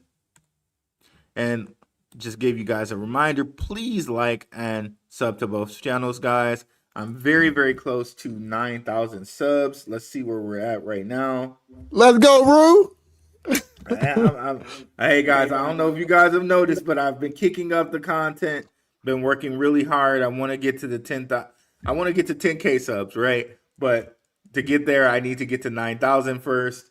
We're at 8,983. So about 17 away. I very much appreciate it. I know can everybody sub, can everybody do the Patreon or can everybody, send a super chat? But at the very least, like and subscribe. It definitely helps the channels out. And Rue, can I comment on what you just said real quick? For sure. And listen, guys, I have to say this. I do have a different opinion with you on that one thing that Rue said. Hear me out, folks. We pay for things that are valuable to us. I don't believe we're in a space. You can't be here in crypto and pay less than 10 to 20 bucks on Coinbase to cash out of any cryptocurrency in 2026. So that means that even if a Patreon is $19, if you're not willing to invest $20 of your money to get an advantage by getting this information, remember, this takes work and time, and you can use it to do your own research, then you're really a gambler. If you're a gambler, it's one thing, but if you truly are trying to get insights past hype, then Blackrue's Patreon, Blackrue providing this as a service is putting you an advantage. So whatever that Patreon costs, whether it's 20 bucks or 100 bucks, I'm just putting it out there. A hedge fund manager charges of up to 25% of large institutions to give them alpha to put companies in a position to win. If you're not willing to pay $20 for something of value to you, it's not, you're not really being an investor, you're being a gambler. So I just got to put that out there. I think that everyone has the opportunity to put 10 bucks away to get this information. You give such great information. It can't be free like that. It has to be, it's a value. Thank you for that, Underdog. And I've since changed my tune on that. I used to be a person like, okay, well, certain things should be free, right? Certain things should be free. But when you look at how much work goes into YouTube, guys, and a lot of work goes into YouTube, like not even just editing the videos, just bringing and presenting the information in a clear and coherent manner to someone, right? And we get a little spoiled with YouTube because like we watch and it's kind of free to us, but information has always been paid for. And if you give out information for free, then it's by definition less valuable because you gave it for free, right? So again, and this is for every creator that you watch, right? I'm not just talking about myself and Underdog, but this is for every creator who gives you valuable information, every creator who entertains you. Like, it means a lot. Like, definitely like and subscribe to them. And if you can, like, drop a $5 or drop like something, because it helps. Because these guys are creators. They're like, you know what I mean? They're poets, they're philosophers, they're teachers, master teachers, master poets, master philosophers. Like, and it means something to come up here and expose yourself, your face and your likeness, and share information to people, man. That is not an easy task, right? It just really isn't. So, definitely like and subscribe, guys. And, this is valuable information. And this was given to you free by me and Underdog here. Please like and subscribe. It means a lot. And it helps these channels grow. And, the more money that we have at our disposal, the more we can bring you information. So that is a great point. So much crypto knowledge. They both went bald. Straight dedication from these two. Go like and subscribe. I've gone to love my baldness lately. I look at some pictures of myself with hair. I think I'm just better bald. I think I'm just better. I'm with you. Bald headed and bearded. I'm with you. I think I'm just better bald. Like, and I was watching some old Jordan videos. With Jordan with hair, like, no, he's just better bald, man. It's just some people are just better bald, and yeah, I'm just better bald. Keep cash at hand opportunities till November, and I'm of the opinion that the market turns around. If it's not tomorrow, it's by March, right? And instead of trying to play the like when to get out game type of thing, um, I'm in for it. I'm in for my price targets. I have my own price targets. I've shared them, with some of you guys. So I'm into my price targets. But certain things like Zebec, I'm always gonna hold a bag because it's true that the rich, when they have an asset that they know is a valuable asset, they will never let go of it, and they will figure out a way to earn yield off of it. So they will earn yield off of it, and they will continue to get passive income off of that valuable asset. But one thing they will not do is sell it if it's a valuable asset. Okay, and things like XRP, things like Bitcoin, things like Zebec, certain amounts of those I will never sell. Okay, so that's just me. Love the third person references. I'm about to change my handle to an investigator like myself. Hello. Underdog is on fire. Yes, indeed. Yes, he was. And yes, he is. all of his information is on fire out here, guys. Hey, Good. Go ahead. no, Blackrue, when you get down there, there is one of your subscribers who's also a subscriber who asked a question about staking. I know we've been in here for a minute. Could I answer that question when you get to it? For sure. Okay, thank you. Good dry powder, ready for good and bad news. Yeah. Be agile. Whether good or bad, just get ready, right? And for me, like one of the things I do is, regardless of where the market falls, like I reassess, all right? Like, okay, where do I want to move money over here, there? Where is my money best used, right? And if you want to know that, of course, we have the Patreon, right? Outstanding, guys. Cheers. That's Lord Rothschild, young man. Yes, indeed. That one guy, Ben Rothschild. Swiftcoin Hoarder, I have watched your Swiftcoin videos. Have you guys downloaded the Swift app? I haven't yet. I don't know if it's available here in America yet, but I'm sure things are going to loosen with that when the Clarity Act is available. That's gold, brothers. What's up, Dreamer? Patreon in the house. Patron in the house. Hitter all day. What's up, Rue and Underdog? Solid collabo. Hitter all day. A long time watcher as well. What a coincidence. Who is it? Street tuned. It's Steve Austin. What's up, Undefined Free Mind? It's Lord Voldemort. I can't find Underdog channel. I'll put the link in the chat. Okay. For them, just so you know, Brew. Okay, perfect. Let me go back.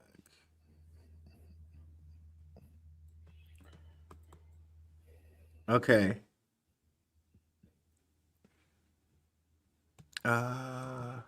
We might need to bring Peter Falk, aka Columbo, in for this. No, Underdog did some Columbo-like research over here. Monarchy International Realty. Shout out to you. What's up, Alex Burgundy? These good brothers were talking about this before anyone was. Yes, indeed, we were. Thank you for mentioning that and acknowledging that. That means a lot. Been holding Swift C and following y'all from the beginning. Salute. It's Tim's wallet. Tim's like it's Tim's wallet. I'll never tell. Like it's just 1.83 milli. It's not a problem for Tim. Yeah. Underdog shared his ad on YouTube. What are your thoughts on Tether not being fully regulated? Could that jeopardize Swift C and what's going on with them? Well, Tether also came out with a fully regulated USDT1 or something like that. So I don't think it's going to be a problem. As you can see, like that last post from Swift Lending, they say they're available in USDT. I don't think it's a problem really, but could something happen where USDT unravels, but USDT1, their regulated stablecoin, is fine?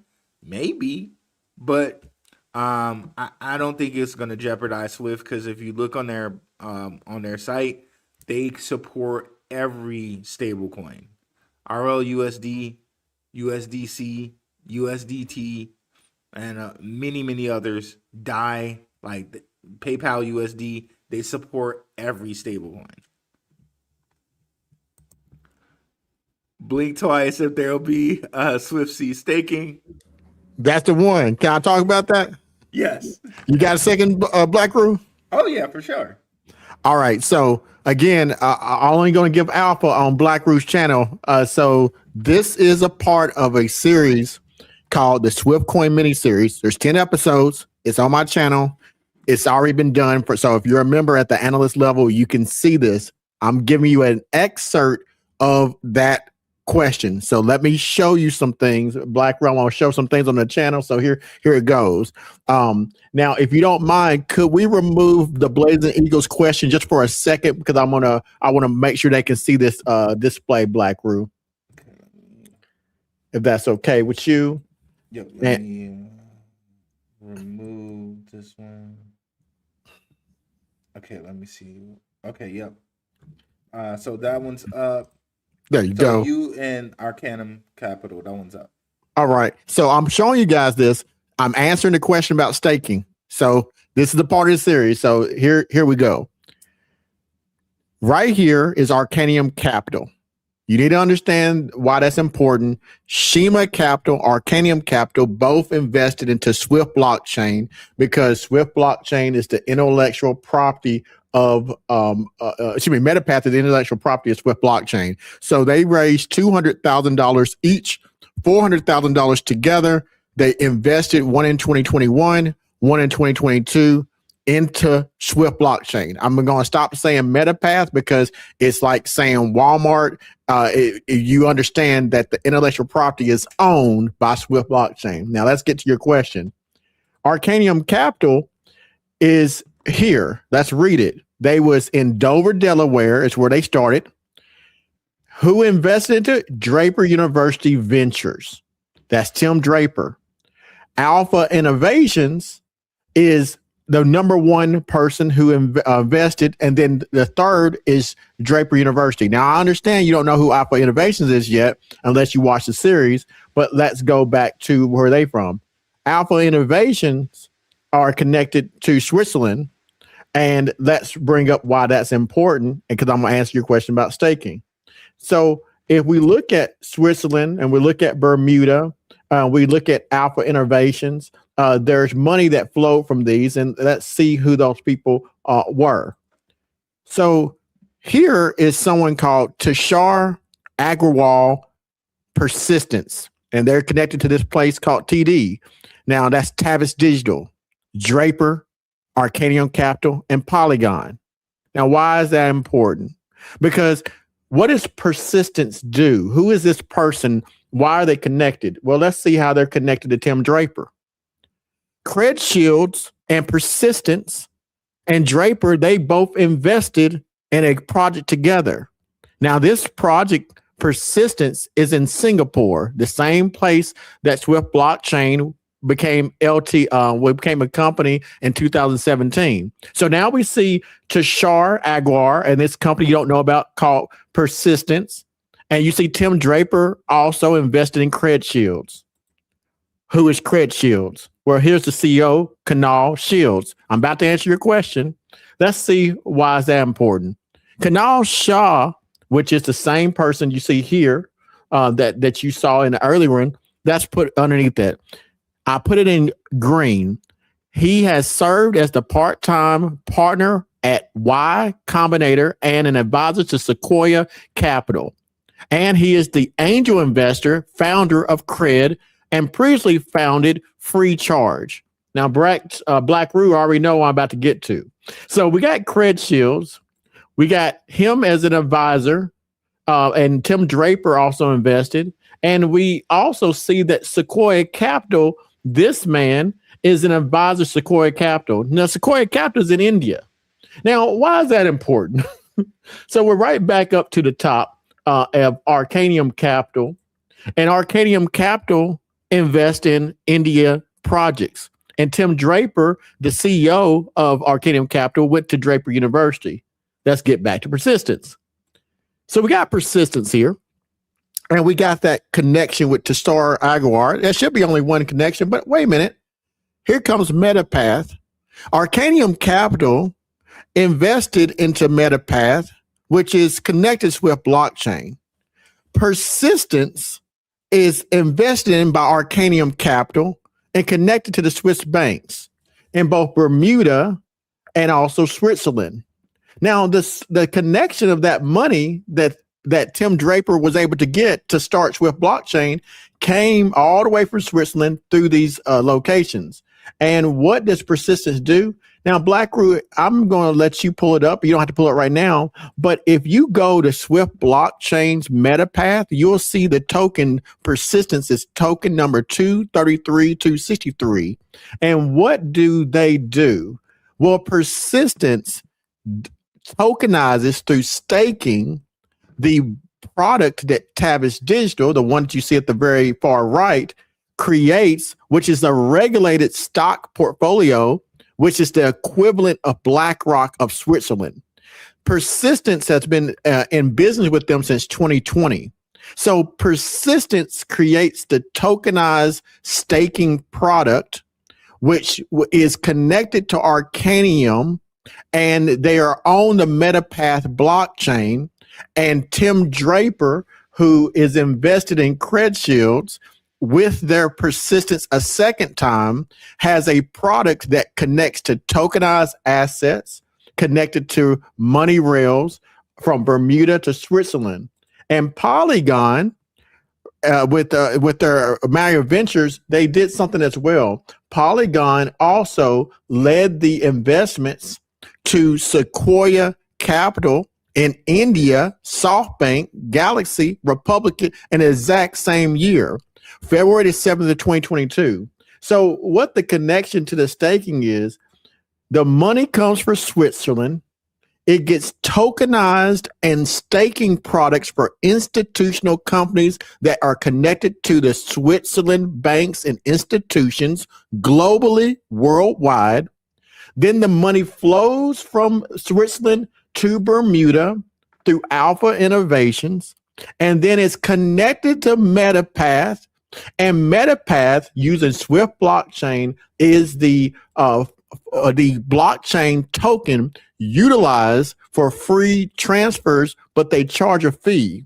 So what they have done is created the Chinese and US and international XRP through Swift blockchain, and the same money, all the fees are paid for with Swift blockchain using Metapath as the name. As Blackrue called it earlier, the shell company is a company with a different name, Metapath, but its Swift blockchain is the underlying currency, even all the way to Switzerland, for billions of dollars to run through when it goes live for staking products for institutional investors. So just want to answer that question. Yes, Swift blockchain is in the staking business. Wow.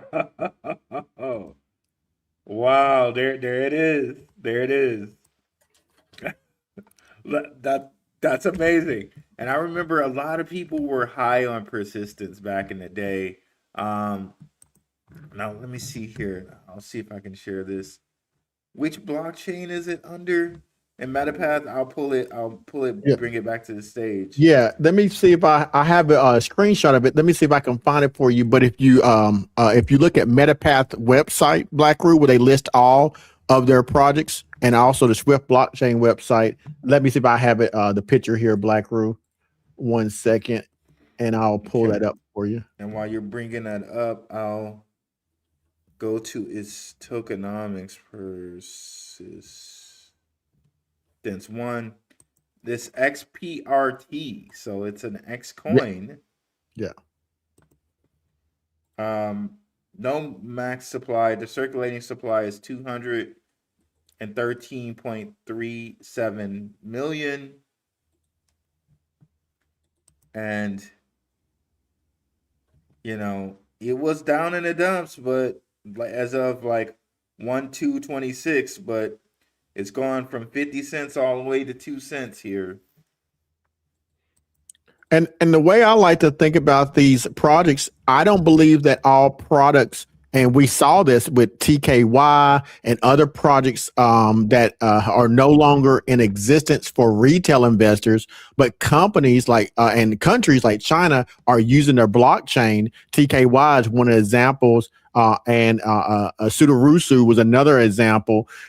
Just remember, a company can use the technology without having the money raising aspect of the blockchain. It doesn't have to be sellable. So the business partnership with Persistence is the fact that they can tokenize and create staking products for the Switzerland ecosystem. So the companies themselves. So I think that's kind of important. As retail investors, we sometimes look at only the token price, but we don't understand that a company, like we said this recently, BlackRock said they're not going to use XRP Ledger, and that threw XRP, and that threw people off that they're not going to use it because for years the narrative was, hey, all the big banks are going to use it. They can create their own products. So that shows us that a company like BlackRock can still use blockchain, have build, but they don't have to use a token like us retail investors are used to. So Persistence is providing the service of expertise in staking for institutional investors as their subject matter expert on the thing without their token prices going up. Got it. So let me see. I'm gonna bring that share back with Metapath. And I think they're Cosmos. So if I can find Cosmos on here, I should be able to find them. Did I pass them? Cosmos would be Atom.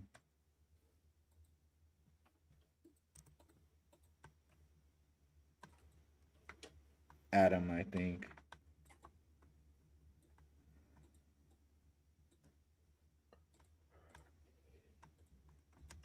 Huh. I did find them. I'll wait to find one more thing. But yes, I did find them, Blackrue. Okay, let me switch to you here. All right. I must be overlooking. Let me pull open one more piece, and that way it'll be complete. I don't want to leave y'all with something incomplete. One moment. Okay.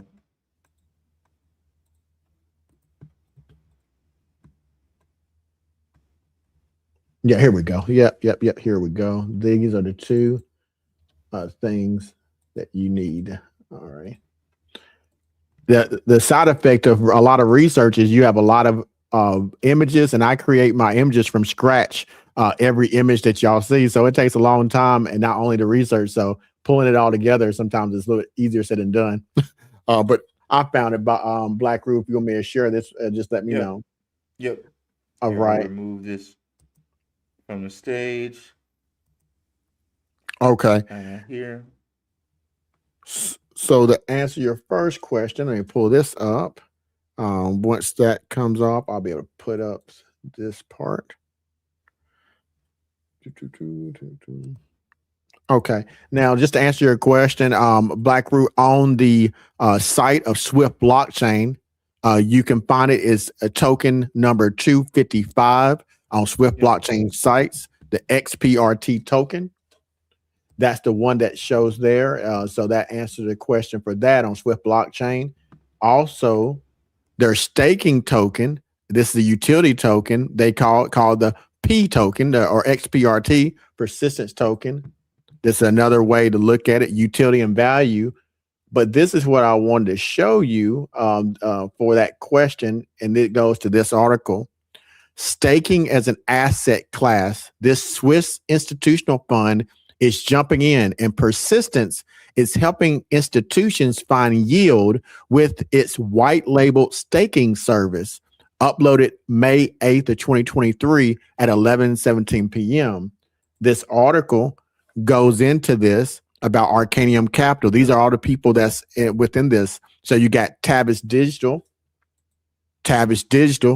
who's using persistence for their expertise to white label staking, not just for retail investors, for big name companies. This is for the banks. This is for the institutions.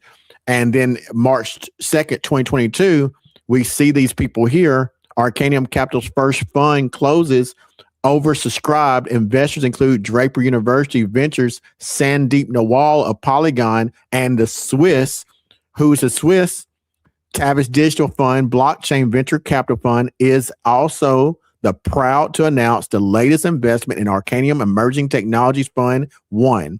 Tavis Digital flagship product invest in established venture capital funds and selectively in highly promising emerging venture capital funds through Arcanium. Both the team's institutional, that's the key word, quality and highly attractive deal flow were among the main reasons to commit to the fund upon completing extensive due diligence process, says the owner, managing partner, Tavis Digital. Lastly, it says Tavis Digital is independent, regulated Swiss asset management company focused on digital assets established in 2019. The company operates several blockchain validator nodes and offers to its investors, institutional investors, access to digital assets through bankable securities. And at the bottom, you see airdrop. So all this aspect is not a coincidence, because even after you see Tim Draper here, we find Arcanium Capital. Here is Arcanium Capital, seen again with persistence. And we see on December 2021, $1 million they both invested in a project called Wall. So Arcanium Capital CEO, who went to Draper University, who also connected with Tavis Digital in their fund. We saw them together. We saw them together here in this Web3 Wall app, over $1 million with Arcanium and persistence. And what does it do? Persistence is the founder of Bioeconomy Janal for Web3 platform Wall. So what they're offering as a service is staking to institutional regulated asset manager, which is the equivalent of BlackRock and Securitize. And that's why it's so huge. It's not the token price, it's what they're doing. And that's in the ecosystem of Swift, Zebec, all of them. Thank you, brother. Yes, sir. So here we have, let me go back. Okay, let's see where that comments leave off. Okay, thoughts on 10 billion ZBCN being staked even before the super app is released. It's great. I think that's amazing. That's over what? That's about 10% of the supply they're being staked. And yeah, if we just think about what Zebec's going to be long term, I think once we get the Clarity Act, there's going to be so much money flowing into Zebec. Like I said, check out my last show where we exposed the market cap myth.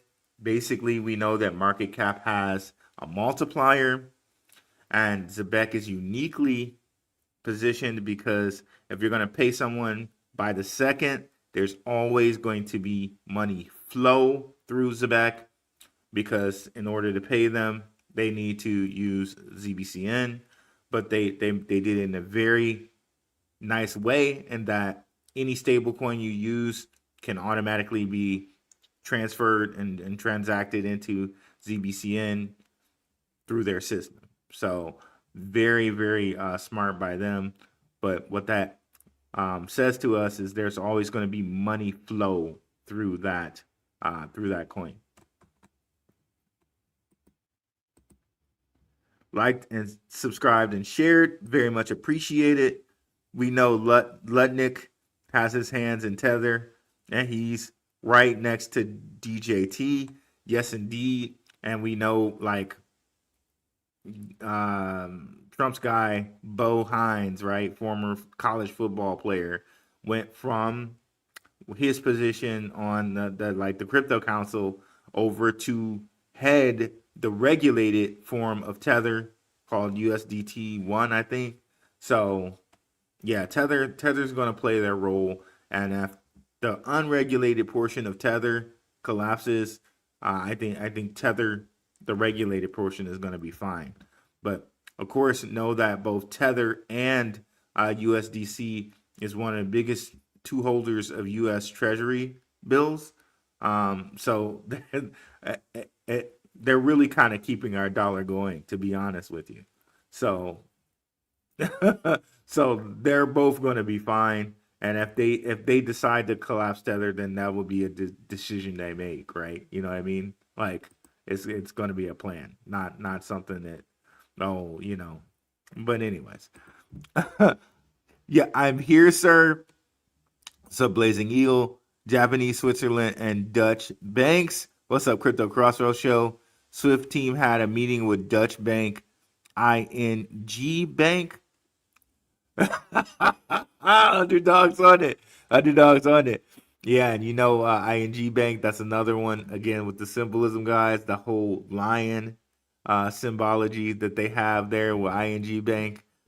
Just kind of lets you know a little bit of who they are, if you will. Hello, everyone. Hope everyone is okay today. Crypto is looking lovely again. Yes, indeed. Yeah, I really think tomorrow's going to be a big day. And if it's not, we'll be out of this before March, in my opinion. Not financial advice.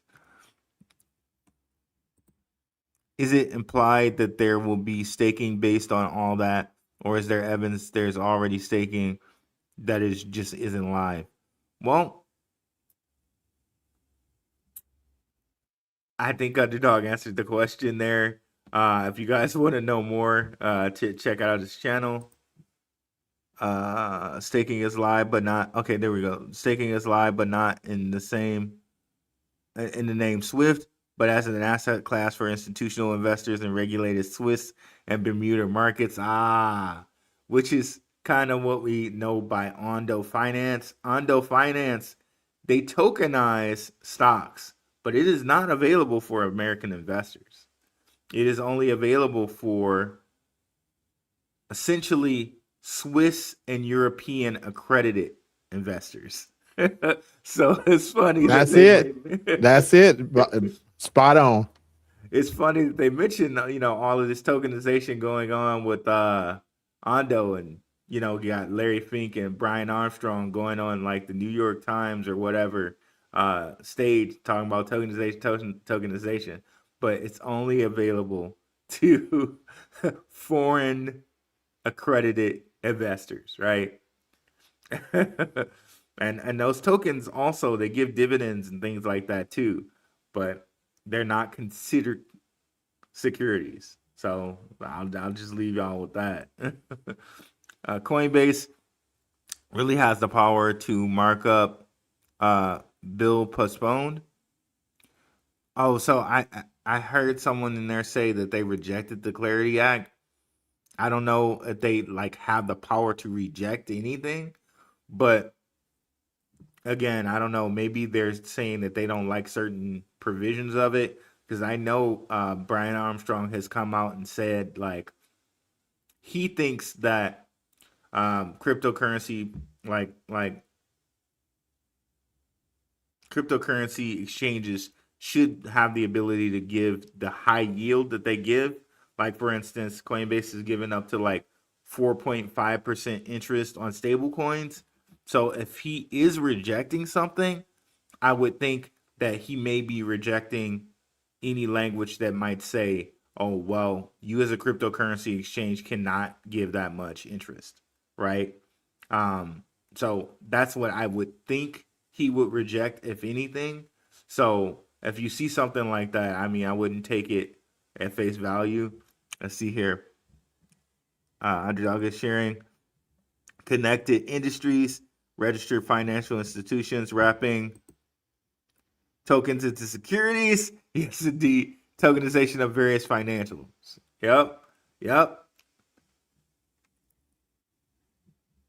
Ooh, here we go. Let me read this here. So by wrapping these tokens into securities, we can offer them to traditional investors, and they gain exposure to new nascent market which wasn't possible before. Result: enable investors to access this nascent sector without handling tokens. And manage Gentoos actively managed certificates helped Tavis Digital create an investment into blockchain market that is listed in Switzerland and accessible through Swiss ISIN. With this new approach, investors could access new kinds of assets through the underlying portfolio of tokenized venture capital funds. We have seen several successful technology-driven sectors such as social media, software as a service, and cybersecurity. Many tech-centric companies have become multi-million-dollar companies, and we see the same evolution development right now in the blockchain market. Wrapping tokens into securities, Switzerland through Swiss ISN, social media, software as a service, cybersecurity. The next generation of, I can't see that one. Next generation securitization platforms. So again, like some people like to take this into things where it's like, oh, they're trying to take the right for us to have securities, and they're going to give us these tokens that aren't worth anything. And really, guys, notice anything they do, they're not doing it for them to get zero benefit out of, right? So they're doing this for a reason, for them to get benefit, and it's not to say, okay, now you get to hold the token and not, because who did they give access to? They gave access to foreign investors. So honestly, the way I'm looking at it, and this is alleged, this is just me just thinking out loud, right? This is not, this is nothing but me thinking out loud. It's different tax implications in them investing in something that's not a security, right? But they get all the advantages of investing in something that's not a security with all the benefits. So they get the dividends without the benefit of it being a security. So so think about it. Think about that, right? And the one country in which his citizens might have disposable income, i.e. America, because we have the dollar, and the dollar is stronger than any other currency, even though it's gone down a lot, it's still stronger than every other currency out there, pretty much, right? The one country where we would have disposable income, they're not allowing us to do it. They're not allowing us to invest in it as a token. So that should just say all you need to know, right? Since we as Americans can't do it and foreign investors can, it's something that's to the benefit of the foreign investor. Like it or not, but of course there might be some economic benefit to that for us as an economy, but that it is what it is there.